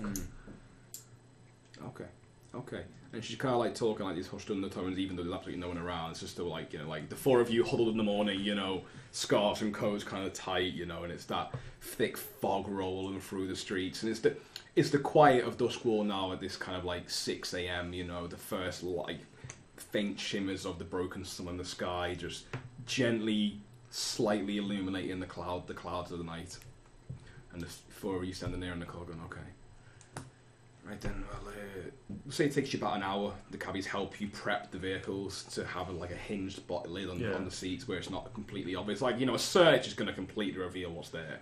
But it's just that at first glance, if someone refuses it, they're not going to see it. Yeah. So, I mean, that's something I could work on in the future. Like, yeah, to make it more complex. Yeah, absolutely, okay. It'd probably be like a downtown, long-term project. Yeah, okay. But for now, just to get it out there, Okay. You can just make a lid in the seat. Yeah, okay. Okay, so... Drill that. You guys are ready? The cabbie's now up. Modifications complete. Modifications complete. And the cabs he's given you, Arden's given you, are quite just... they're drab. They're normal cabs. They're not going to stand out. These are not the ones you'd get around Charlehall or Brightstone. They are the Dunslow, the Docks, the Crow's Foot cabs. So it won't look too out of place. Right. Where do you want to go to first? Well, all the hot spots in town. Where do people go on I don't know, a day? Where do people go on a... The 10th. On the 10th. It's the 10th, is it? Yeah. On Requiem. Well, Drab's kind of following her lead, and she's like, Marina goes, well, I honestly don't know where people will take drugs, but I think the Docks is probably a good start as any. Let's go there. A few brothels around there. People like to mix their two pleasures, don't they? That they do. And she said that they do. Let's go on a nice dark alley tour of the Docks then. She whips the goats into moving. The reins crack a little bit, and the cab starts to trundle along. And they pick up a little speed, and they both put the flags down, so that the little indicators that they're occupied with you guys, so that no one will kind of stop them. Yeah. Take you across the North Bridge towards Crow's Foot. Sorry, from Crow's Foot to the Docks. You enter the Docks, and you start going around the side alleys and start hitting some of the more... I mean, the Docks isn't particularly reputable anyway, to put it nicely. And you go into the disreputable part of a disreputable part of town. Okay. So, what are you guys looking for? Because I think there's be some kind of survey or some kind of hunt kind of... Yeah. It probably is survey. So, do you think we go inside and basically try and scope out a person who we think would be interested in that? Either someone who looks like they're using currently, or who looks like they're up for a good time, or possibly intoxicated, or something like that, and then try and persuade them to come in? Or do you think we just roll around outside and try and get people from the outside, who are stumbling out the building into the Docks? Or I think at the moment it's probably best to do outside, and then as it gets more towards the evening, probably do the actual... Docks get quite raucous of the evening. Okay, yeah, we'll do that then. You know, I mean, it's like all the sailors, you know, typical docks, you know, fights, fucking... like it probably wasn't the drinking. best idea to do this at dawn. You had to go straight into it. But Yeah. you will capture the ones that were coming out of the brothel. You will, like, that kind of, like, all the time. Like, you'll capture the ones who were stumbling out after being out all night. You will. Yeah. We could try that, or perhaps if there's people who have just... If there's a boat which has just landed, and people who are looking for a good time... The docks in Doskvol, there's boats coming all the time. You know, well, not all day, but most of the day is not. So you won't have to wait too long to get one. You know, it depends on the kind of size of the boat. And kind Maybe of that's an idea. Just wait, and then maybe set up a spectacle. I try and convince a few of them, maybe. Is that a spectacle? Or like maybe follow a group to like where they're going to the bar, and then just try and talk to them. I think we just do that. Like, so we see a boat which has just come in. A lot of people get off the boat and these two cabs just start following them. Very slowly. People, like, and then when they go into the bar, basically we know they've just got back. We know How would you feel if you're walking through the street at night and two cars, your friends just started slowly going behind you? Just a walking speed. Oh, well, like two Ubers, not even like just cars, like two taxis just start trundling along. That's what the drugmobiles do. It's a new phenomenon. We haven't ironed out the creature. I do walk through like Manchester at some point and I see like a Just Eat car just like roll behind me. Hey, do you want some takeaway? Yeah. Okay, which one do you pick up? I'll say the boat one. The boat one sounds cool because then we can get them inside. We can say, lads, we know you're just back. Are you up for a good time tonight? And like basically try and consort with them or try and sway them round to our point and go, we know how you can start your night off right. You know, we got some product. Yeah. That you might be interested in. Yeah, I think we just do that like up and down the bars of the docks. Or whatever. Yeah. Okay, sounds good. Yeah, man.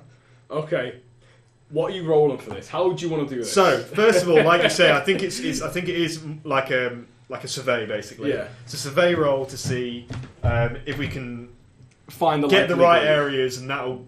Are we going to do another engagement roll, or is No, I think it's fine. okay, right, okay. Yeah, he's still social. I mean, me and Dan both don't have good in survey, so. So who's surveying? We both have 0 survey. Yes. Is it considered a setup, the fact that we're going to where the boats landed and following them at all? Is that part of like a better plan than just going to bars? I'm not going to tell you, but it's not going to be kind of setup because you found the people. You can assist, you can push, you know, because one of you can assist for a stress, and one of you did devil's bargains. You've got plenty of options in regards to what you want to do here. Okay, so I think the way we'll assist is that we'll both get in the same cab. Yeah. One person will be up at the front with the cab driver, and then the other person will be inside the cab, basically looking out, and then basically tapping the cab to tell them which way to go. Okay. If they see things. Okay. So you're in the same cab. So which cab are you in Drabs or are you in Romina's? We'll go in Romina. She seems a bit more open to the idea. So Drav will following his cab behind. You're looking for a group of people who've got off a boat recently, and you're like, right. Well, sailors, yeah. Sailors, yeah. Yeah. Would you be able to take a stress for that? Yeah, I'll take stress. I'm already on. So you're taking a stress to assist, so it goes from 0 to 1. I'll give it. That was bargain for you. Okay, go ahead. So intent you guys are on trying to find the group. You fail to notice you're being followed. I'll take it. Sounds interesting. Okay. Dan, you get to say as well. So would we be followed regardless? Yeah. Who knows? Yeah. Okay. Yeah, that's fine. I don't care. Sounds cool. Let's be followed. Is there position effect? Yeah. Thank you. Good stuff. It's very risky standing to them. The risk here for me is just: do you find a decent group who are actually willing, or do you get some fucking do-gooders who are going to snitch to the blue coats? Yeah, okay, but standard effect. Standard, right? Okay. Roll 5 and a 3. 5 you do. Moving those 5s. It takes longer than you'd like. Yeah. It just you have to go up and down a dock. You think one group and then you're like. Nah. So they might be a bit more sozzled than Possibly. Than they would be. Possibly if someone was following you, they'd have a bit more time to realise what you're doing. There's options there. But in terms of narrative for the characters, it just takes longer than you would like. Okay.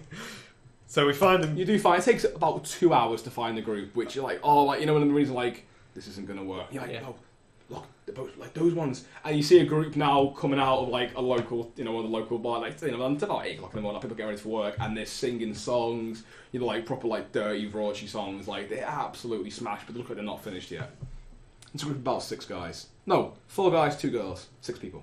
Okay. And they're all sinking and they're passing the bottle around. You can see they've got the beer sweats already. Like, it's not pleasant, but they're having a good time. Okay. As a setup, I'm going to buy a picture of ale, basically. Okay, big enough to for the flashback, so you got that in the way or something? Yeah, like on the way to the group, and I'm guessing this is where we're hitting them. I'll plonk down the ale like in the middle of them. That's my first action, is to just. You're doing this on the street, like you just. Oh, sorry. I thought we were going to follow them to a bar, and it was. How you were doing it? Okay, so you watch them go into the bar. Into a bar. We'll follow them into the bar. Outside. Yeah. Follow them to bar. I'll get a picture at the bar. Yeah. And my first action is to plonk it down into the middle, and it swirls like bit spills out the side, and I'll go. Having a good time, lads? Yeah, you know. And ladies. You joining us? Yeah, we'll have a few. Yeah, come on, sit down, pull up a pew. And these guys are smashed. They're absolutely smashed. One guy's already like, Jeremy? It's Jeremy! And you've never been called Jeremy in your life. But this guy, like, he's like the oldest one of the group. He's got like a proper grey beard. Fuck me, how many has he had? And the guy, like the one he was talking to first of all, kind of like runs his hand through his hair. And it's kind of like, you know, you see like he's got like you receding hairline. It's proper like bit of a ball patch there. I'll nudge Merrick and go, do your thing, mate. And he's just like, oh, don't worry about it. He's had it easily. And he's just like, Jeremy. Seems to recognise you. I think okay. So I think I'll go into my sales pitch at this point, I guess. Yeah. So this bar's have a drink. This bar's as soon as you cut straight away. So have a drink. Oh, thank you very much. Yeah, you're welcome. Oh, this bar is most. Yeah, have a drink. This bar is very nice, but perhaps you like something a bit more, a bit harder. What?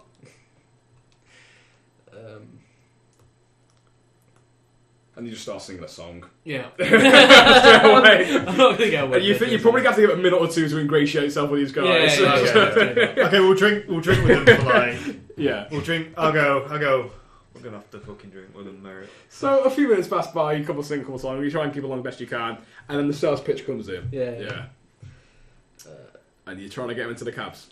Yeah, I'll okay. offer them a good time. So I think this will be controlled, because it's going to be a roll of sorts. What you're rolling here, depending on what you be, you're in a very controlled position. You're singing, you're ingratiating yourselves. It's probably consort. I'm trying to be friendly. Yeah. I mean, they're not opposed to the idea of having a good no. time. Yeah, no, it's controlled standard effect. Like, they're going to go with you. You know, you might crit and do better, but controlled standard. Like this is controlled as can be. You're in your element, right? Yeah. You're drinking. They're smashed. This is what you do. So yeah, go ahead. Controlled standard. So consort. 5. 3 and 5. You have to drink more than you like to get with them. Yeah. It takes you have to really, get yourself in their life, because I will drink. Yeah. And you a drink. And do you want to go drink? Absolutely, yeah. You're most friendly people. One of those ones, you know what you've been out where you like someone absolutely smashed, and all they want you to do is drink. Yeah. They don't realise they're gone, and it's like that, and they're listening to you, and like whatever you say, they're about 10 seconds behind. Yeah. Filters through the booze. I'm trying to not drink as much as possible. Like I'm trying to just pour it away or something. Just move it to the side of the table. Just that for was fun. great. I don't want to call it, but if you want, make a finesse roll. If you want, just for funsies. For what? Finesse roll? Yeah, if you want. Yeah, it's funsies. okay. Make a finesse roll. Finesse roll. Yeah, See no how much I can position, avoid no drinking. position effect on this. Just roll for it, just for pure narrative purposes. Can I use stretch now? I got 3. 3. I fail. As you throw it over your shoulder, the guy behind you, who the fuck was that? And punches the guy next to him, thinking that another guy is spilled his drink on him. the guy, you get pushed. As these two guys start brawling. Yeah. They don't realise you're anything to do with it. Absolutely. And the guy's like, "Hey, yes, we're having a good time." I just surreptitiously put the out of reach. So yeah, you do it. The guy. So you do it. You have to drink a bit more than you like, but you do it. Yeah. And they're willing to come with you.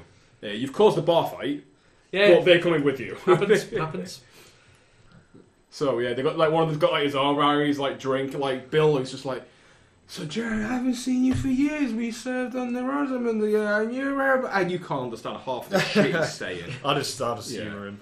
And it's this old guy. He's like, it's Bill. You remember me? Bill. You know what? As he's talking to me, I'm gonna try and on the slide basically take take a hit of spark. Yeah. But it's not actually spark. It's just like. Should I give it to him or you're taking it? No, I'm taking it. You're taking it. Okay. It's like a white powder, which I just use as a tool to just like show that I'm using. Oh, okay. Like, yeah. It's a similar look of powder, and basically I'm just gonna take it like not being secretive about it, just like basically showing people that I ain't no narc. I ain't no narc.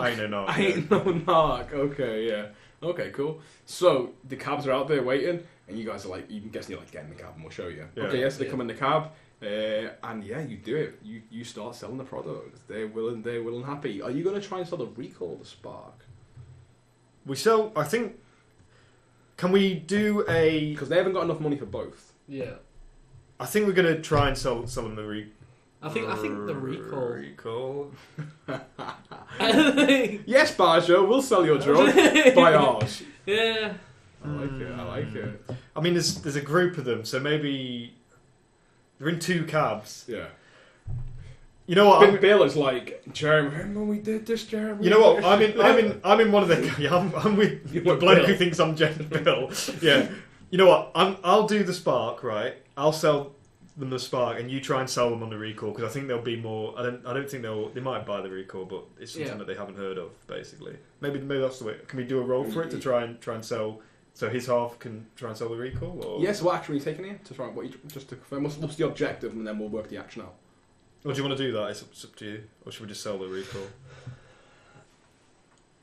I think, okay, so how much... So it's 10 coins worth of... Spark. How much actually is that? Like, how much is that? Do you want to cut it? And now here's an option that we haven't yet discussed. Barjo has given you 10 coins worth. Yeah. He wants 6. You could cut it to make more... And as long as he gets his 6, he may be none the wiser. However, the risk of that is that he might know, or word might get back that the product isn't that good or whatever. You don't know. Depends how you do it. And realise you guys have watered it down and taken extra. You have options. I think we just sell it as is for now, and maybe cut it later when we get a bit more powerful. Yeah, I think that's probably... So if you're going for the straight 10 to sell it, it's probably gonna be, you're gonna have to sell it to around. It's quite cheap shit. Like it's a pretty low entry drug. We're talking here like, well, it's basically the equivalent of coke. Wow, we are doing some adult shit tonight. You're gonna be having to sell it, but rather than giving figures, you're gonna have to be selling it most nights.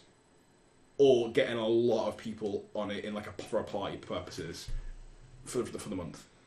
That's why he doesn't want his guys to do it right. Barja doesn't want his crew dedicating the time to it. He wants it gone. He wants it shifted. He hasn't got the men to spare to go out consistently and sell it. So, yeah, it's quite a lot. But, like a few big parties where people are doing it consistently all night, that would work. You'd be able to get rid of it in a few nights. Or for people like these, you'd have to go out most nights and get and chip away at it, kind of thing. I think.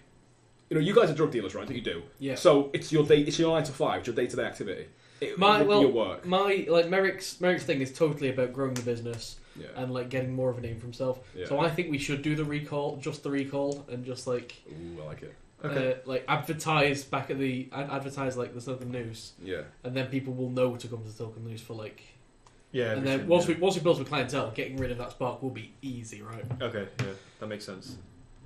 Diversify. Build a market. Yeah. Get them on the spot. Okay, cool. So you're gonna try and sell them on the thing. Okay. I think we just do I think we go risky and just do the recall. So there's no. I don't see a role here. I think you've already got them in. You've done the role. You've got them in there. They're willing to buy. That's why they're there. So you tell them the recall. They have a good time.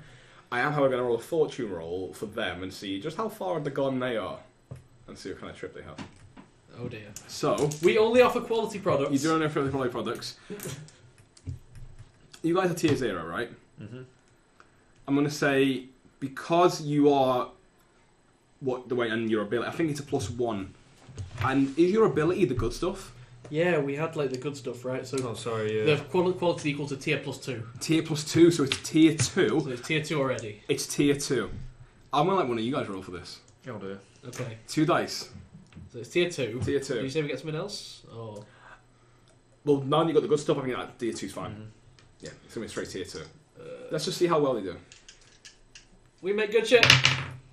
We do. It's a 6! You do make good shit. You do. They have a good trip. They have a really good trip. A really good trip. These guys are loving it. They're absolutely loving it. Yeah, you shift the recall, no problem. And you reckon you've got some repeat customers here. You are shifting the word. You are spelling the word amongst these dockies. Dockies? That's cabbies. Dockers. That's dockies. That's a new thing. It's a nickname for them. The dockers that recall, and you guys, silken noose. The one thing you need to remember is the silken Just noose. before you go into your trip. Yeah, Blackwater Street silken noose recall. Yeah. You know what? I think is it possible to have fashion some bits of business material so we put them around. Can I have our business cards? Yeah, and I'm just Absolutely. slipping them in their But I was pockets. thinking, Wake up with these business cards. But I was thinking more Mardi Gras beads, not Yeah. beads, but instead of that we put round a piece of material and then tie it into a neckerchief. Oh, like a knot. Oh, Yeah. And then they wake up in the morning and they're like, what the fuck is this? And then they, I don't know, maybe there's a business card Business card on it. in But a the business pocket card is there or really something. subtle. It doesn't obviously explicitly say "come here for drugs." Yeah, it's like the silken noose. Like It's they just use a fine, silken- like yeah, fine wares. on the label it just says a silken noose. Fine ways Okay. and experiences. Do you want to have a silken thread that you do it, or just cotton? What kind of? Yeah, it's Yeah. like a. It's too expensive to do. I'd You say it's guys want just, to tailor. You're not short on materials. yeah, I'd say it's just offcuts. So it's just offcuts of Okay. of, Tied in a bit of a material. noose. Yeah, and a business card on it. Yeah. Saying the silken noose. Okay, cool. So you drive around for a little bit. Eventually, you have to kind of push them out the cab like a half. They're already smashed anyway. Yeah. Yeah, and yeah, man. Well, you've done it, guys. You've started to push some of your product. Nice.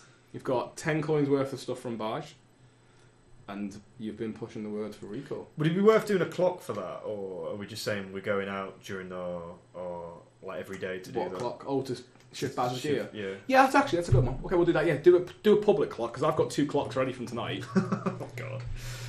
New clock. New clock, and we'll say selling spark or selling bars or spark. It'll be 10, which is and the reason I'm going to say 10. I know 8's usually the max, but 10 will just be you've got 10 coin, coins yeah, worth. It'll be it every makes coin you sense. sell will be 1 of 10. Doesn't make sense to do anything other than that. Okay. I will have to add 10 clocks. Oh, is it 8 to my max? app. Is it max? I specifically asked you if we were doing clocks more than 8 segments. Yeah, then 8 segments is fine. Okay. Why don't Do you just 8 'cause it'll be long. Why don't you Yeah, just do 5 and each one's 2? I can't do 5 either. I do 4, 6, or 8. Oh, it's fine. I did actually ask. I'll add it as an 8, Yeah. and then I'll change it to a 10. Okay, that's fine. So yeah, selling spark or pushing spark, I'm going to call it. Yeah. Call it I don't know, pushing spark or selling the spark. As long as we know what it means. As long as the audience know that clock, once it's filled, you've sold Barjo Spark, but you've got a month to do it. Okay, cool. Actually. Right, carry on. You do. Well, you don't actually. You didn't notice it, so it's Yeah, fine. but You it's didn't notice that. That's cool. So, you believe you've had quite the evening where, unmolested, you've got drugs from Barjo, you've sold some recall, and you've made connections with the cabbies to do it on a regular basis, to expand, without actually, you've got a big operations, and without actually owning turf, you're already spreading your influence. Yeah. So, That's what we're trying to do. that's what your characters know. You do... Well, actually, you don't know Gossip's got back to the Silver Nails, so I think that's where we end tonight's session. I've got some stuff I will roll for from the Devil's Bargains, the information getting back to the Silver Nails. Stuff that's not going to screw us over in the slightest. So between sessions, I played what's called the faction game. Now, every faction in Doskvol has their own agenda, their own wants, their own desires, and things change. They have their own clocks. So much like you guys have got the clocks, every faction's got their own clocks and their own goals. So I will do that. What you guys have done there, some of the things I get back, you did not notice someone was tailing you, and you do not yet know that some words can get back to the Silver Nails. How those things pan out and play, we will play to find out over the next few weeks. I will do some rolls at home and see how the factions progress. Is it safe to say that the Red Sashes know that we've not taken a deal at this point as well? Yeah. Okay. So You guys would know that. You guys, it's pretty obvious that, yeah.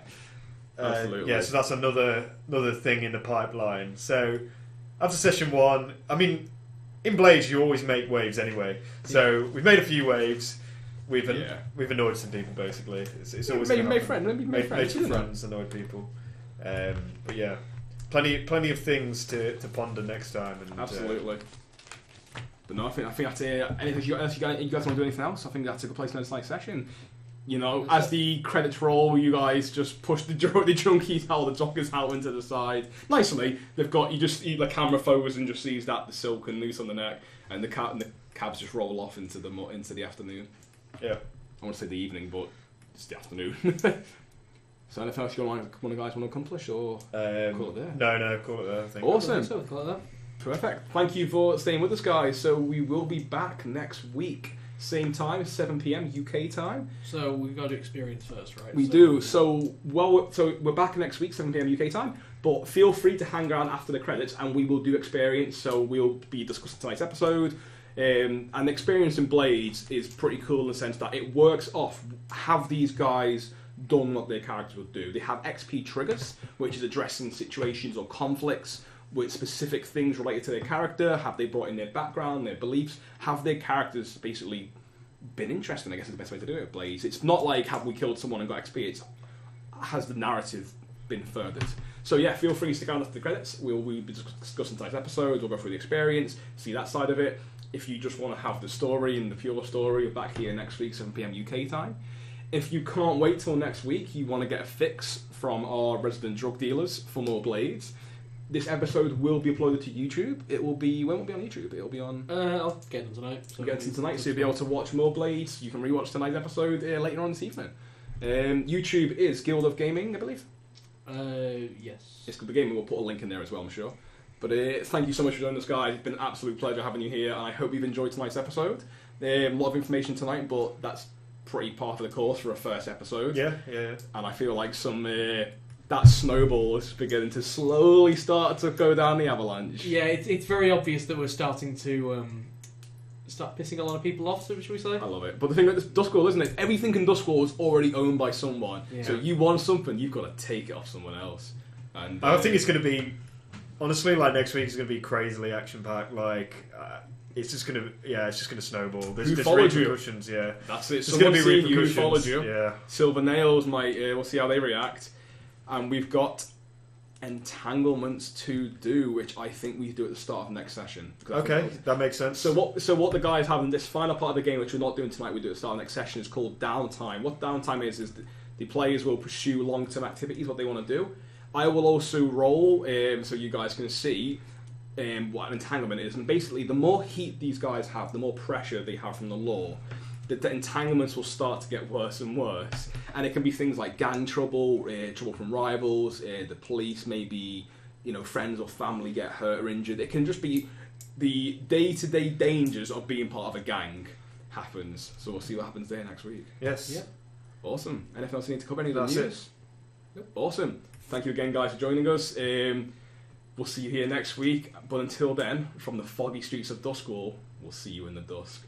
Have a great evening. Take care. Bye-bye. Yeah.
Right, I'm going to get a quick drink, and then we'll come back and start hitting experience up. If whoever's hanging around for experience, please feel free, we do have the chat up, to write anything you thought was cool or interesting. We will explain what the triggers are for experience. But yeah, obviously feel free to join in this. This is a collaborative experience. Yeah. What I love about Blades is that the experience rewards are collaborative. Yeah. And the characters get it, but the gang also gets it. The gang is its own character, which is really cool, and I think so unique to the system. So obviously we can play different classes. I'm a slide and Thadeus is a leech. Yeah. And to be honest, I didn't do much leech work like this. I actually think you did. I think you did it. Oh, right. I think you did. There's a lot of tinkering, like building the stuff into the back of the car. Yeah. Stuff like Oh that. yeah, we can discuss it when we do. Only a quick drink. And each of the different like classes has different like experience triggers. Yeah. So what? I mean, what do you might as well say yours, I guess. Mine is addressing a challenge with deception or influence. And mine is every time. Oh no. Oh, we didn't do any desperate actions actually. Sorry. Address a challenge Oh, with you didn't do any desperate. technical skill or mayhem. Yeah. It was actually surprisingly little mayhem. Yeah. I did have a few backups if that meeting with the cabbie went wrong. Arden. Is it still desynced? This is like a much more informal thing to do with the experience. Is it still desynced? See what? It's talking to Chris. Yeah, anyway. Oh, it desynced at some point. All right, no worries. What's that generally due to? Seems to be back. Oh, right. Okay. Thanks for the heads up, man. Appreciate that. Okay, cool. Yeah, I mean, this is much more informal now, though. It is literally just like, because now it's just like, well, what happened in the episode? Do we have fun? What we think? Ideas for next week, that kind of thing. Just chilling. Good. So, I guess we'll start with you, Dan. With Merrick. Sure. Mr. Merrick. So no desperate action, so I get no experience from that. Yeah, can we just on that point? No desperate for you two is amazing. So when we played previously, these guys were like desperate actions, left, right, and centre. You do get XP for desperate actions. You get the XP of the action you do. But it makes sense. You guys are hawkers. You're dealers. You're being professional. We are. You are professionals. Professional. Yeah, professional usually means they're desperate, right? Yes, maybe. Composed, calm and composed. And it's the first episode, first game of this. So I mean, the first session, it always is going to be a bit like it starts to roll and snowball. So okay, so yours. Go over yours. I can get experience for addressing a challenge with deception or influence. So you get 1 XP if you did it a little bit, 2 XP if you did it a lot. 2 is the most you can get usually, unless there's very exceptional circumstances. Yeah, I'd say deception-wise. So for me, things that I remember immediately trigger-wise, the cards. You deceive them with the cards. Yeah, the cards is what I was thinking. Cards.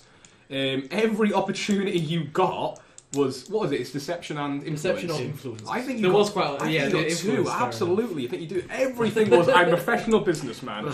I have a business proposition. I have an opportunity. Yeah, it's very spin like. You were a spin doctor the whole way. I think it's absolute drop dead 2 straight away. Yeah, 2 experience. Yeah. Off the bat. 2 for that. Expressing beliefs, drives, heritage, or background. So this is like a common one. Definitely 1. Beliefs, I'd say. It sort of twins in with the first one. Really. I genuinely did, as a character, want to like go with the red sashes more. Yeah. No, I saw that, but I mean, I feel like off the back of it, I feel like he was probably a bit out of his depth, like with the drunken people. I think that's. Of course, kind of yeah. I think basically it's hard to do it. It's hard to do like a professional business pitch. No, exactly. A bunch of I think after that, like Merrick's going to just go home and just go, God, we need a higher class clientele. Hi, Chris. Just Chris, watching. Have a nice evening, man. So funny on the comments as well, dude. Oh, right. I was just smiling. Like I was listening to Matt, and I looked at there and I was just smiling. This is the man who businessman does business with. Yeah. Boy Scout badges was funny. Maybe not. Yeah, man. So, I think there's definitely 1. Is there an argument for 2 there? I'd say 1. You feel like 1? Yeah. Okay, I feel like 1. Struggle with issues from vice or traumas. That's pretty much none. No, its first session isn't. Yeah, that's not going to happen. Really. You haven't got vice or traumas yet. So I'm going to take 3 experience for that total. Nice, man. Your vice is gambling, isn't it? Yeah. Okay. Gambling. Oh, did a bit of gambling. I would say maybe 1 for the vice and the cards. But I was pushing it more. I was pushing it more than down. You're calling that one. You're cool. Okay. Because I think you could have lost 10% there. You're cool. I guess you agreed with it, but I'm happy either way. This is a collaborative thing. The experience. It's your goal. I won't take anything of that. I'm just going to take 3 experience experience overall. And Thadeus. Address a challenge with technical skill or mayhem. Not much mayhem. No mayhem. Cause they're quite Although I had some ideas if our meeting went wrong. Mm. But yeah, like I said, no mayhem. Definitely one. Absolute minimum one. Yeah, I'd say I'm one. thinking possibly two. There was a lot of tinkering you did. I don't know. I don't think I did much. Mostly character flavour, wasn't it? It was mostly character flavour, One for and that it wasn't one, to enhance our situation or get better at all. I can't believe Thaddeus made me laugh. Oh no, I spilled some cards. To be honest, that was a little bit mayhem. It was It was shuffling and then dropping the cards. Yeah. But I'll take one. Second one, okay, cool. One for that one. I will take it in. What was that to do? Maybe finesse. Like what roles did I do? I did like a survey and a finesse roll, and I had to increase it. So we'll say finesse. The whole shuffling, dropping it, making it look natural and stuff like that. So we'll take one for that. I've taken all my experience in Resolve. Have you? Interesting. Going hard on the social. Looking forward to seeing these dots appear on the overlay. Yeah. Expressed my beliefs, drives, heritage, or background. I think there's possibly a case for two there. Yeah, I mean, I was very against going with the red sashes and very for. It was more for going for the Lamb Blacks because they were more down to earth. Just laughing at Steph's the shuffle shaming. That's what it is. I was totally for going with that guy. I think just even like when you were meeting with my Lara, you were just like get to the point. Like you were so blunt and forthright with her. Yeah. Like, but across the board with a few different people. There's a bit of military background, I guess, a bit like introducing the character with the tattoos. Obviously, that's not going to happen every session, but okay, two. I mean, that makes sense. I think that too. Yeah. I think I'd agree with that. Yeah, I think it's two. I think that is more cross racial. And then probably. I think you were much more than I was. I'll probably go. I'll just stick one of my Merrick, I love him. Playbook. Get that kick in. What does that mean? Thadeus is just this like straight talking dick. Merrick, I have a business. You know what? I'm gonna take one in Resolve as well. I'm gonna go down the consort route. You're getting some influence off your boy. Yeah, I know. Yeah, people. I was asking for advice like all the time. Oh yeah. That's versatile. Quite happy to. We'll have a session. We'll do some blue sky thinking and.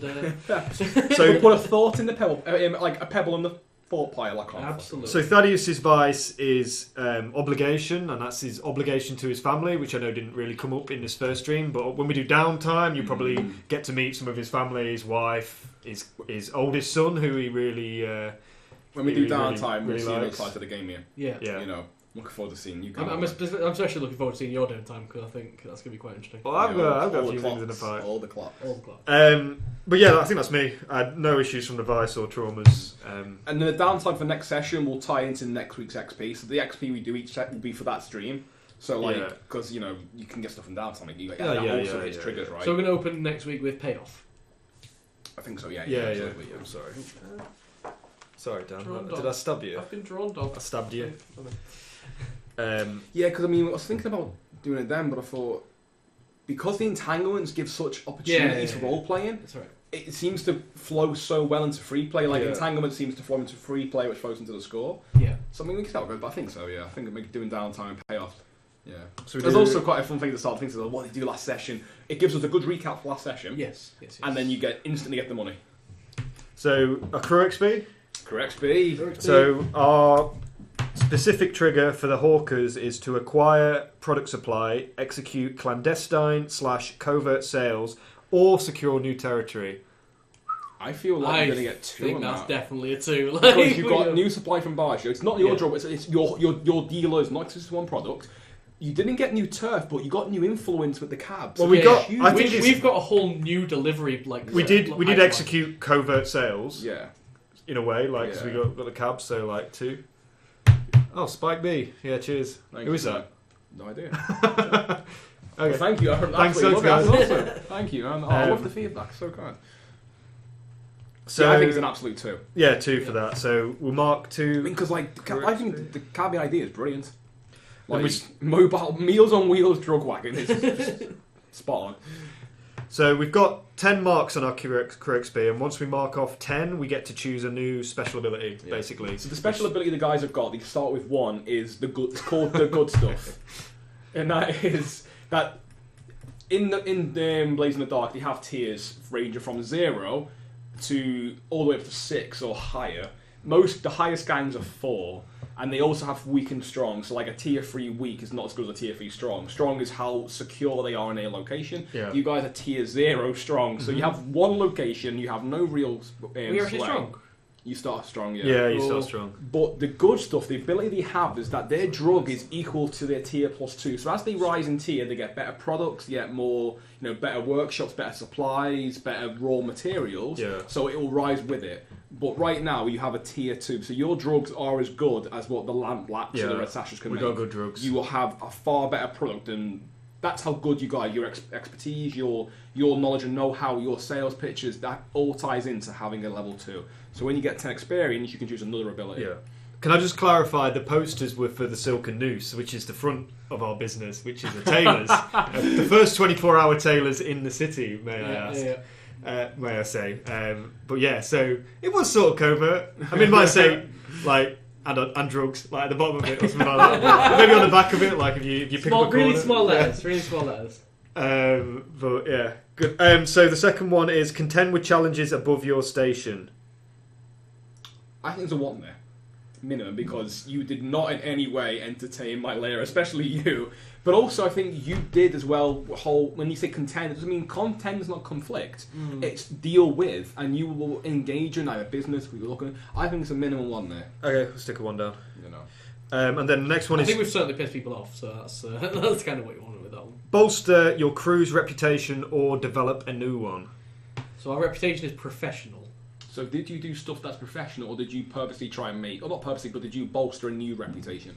Professionalism, I don't think you did really. No. Simply because you sold the recall, you basically agreed to the job, but you've not done anything for it yet. Yeah, I guess that's true.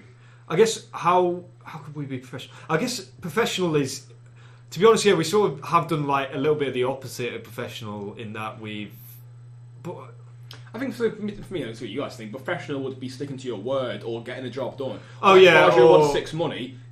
So even if you just turned up and went like, you know what, we've not sold your spark.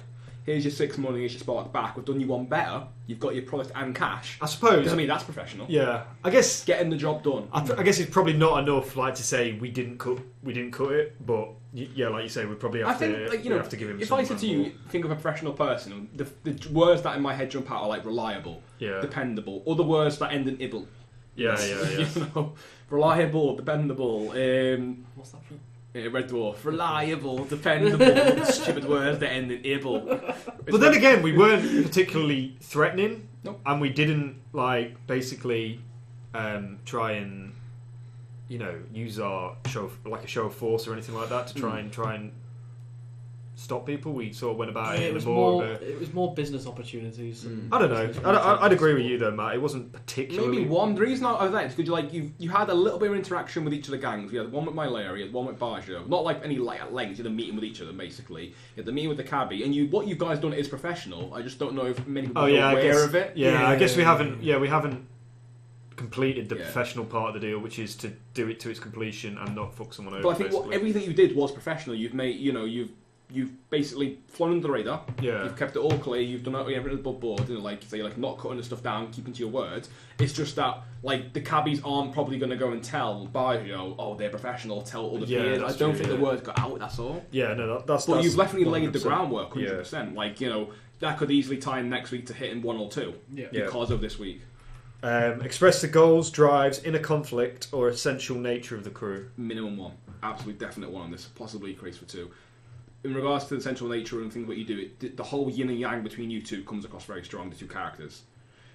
I guess that's the inner conflict, isn't it? Part of it. I think the goals bit of it, I'm all about growing the business and and that's really clear. And that's the good. Whole just doing the recall just to get the word out, basically. Yeah. Or doing the spark to get the word out. Do you mean?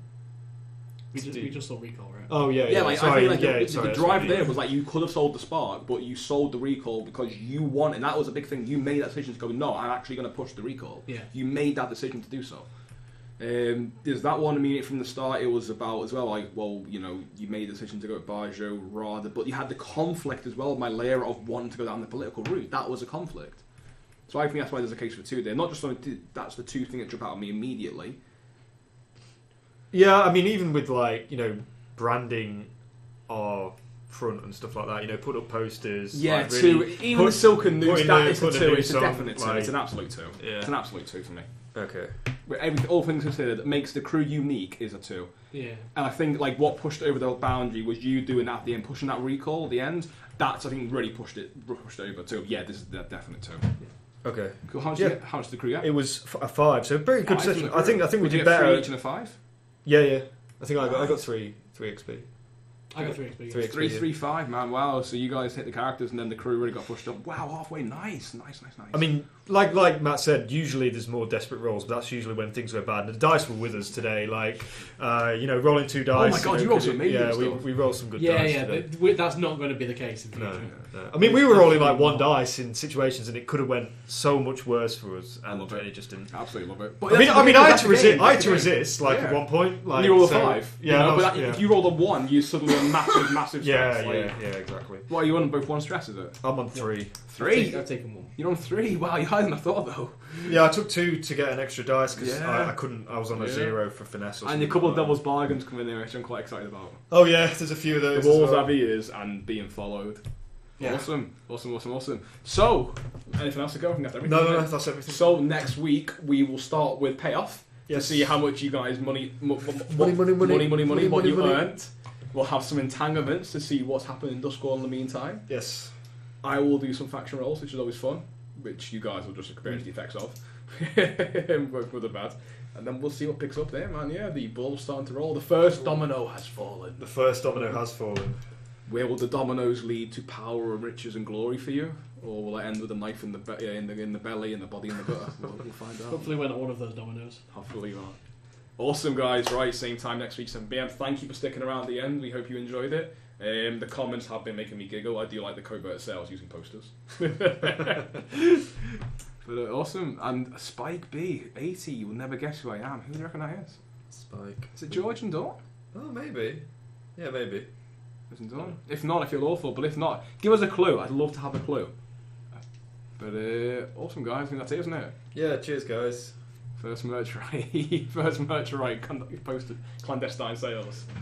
Awesome. Maybe. Awesome, guys. Thank you so much for joining us. 7 PM next week. We will see you then. From everyone here at Gilded Gamers, thank you for joining us. Awesome. See ya Awesome. in the dusk. Take care. Have a nice evening.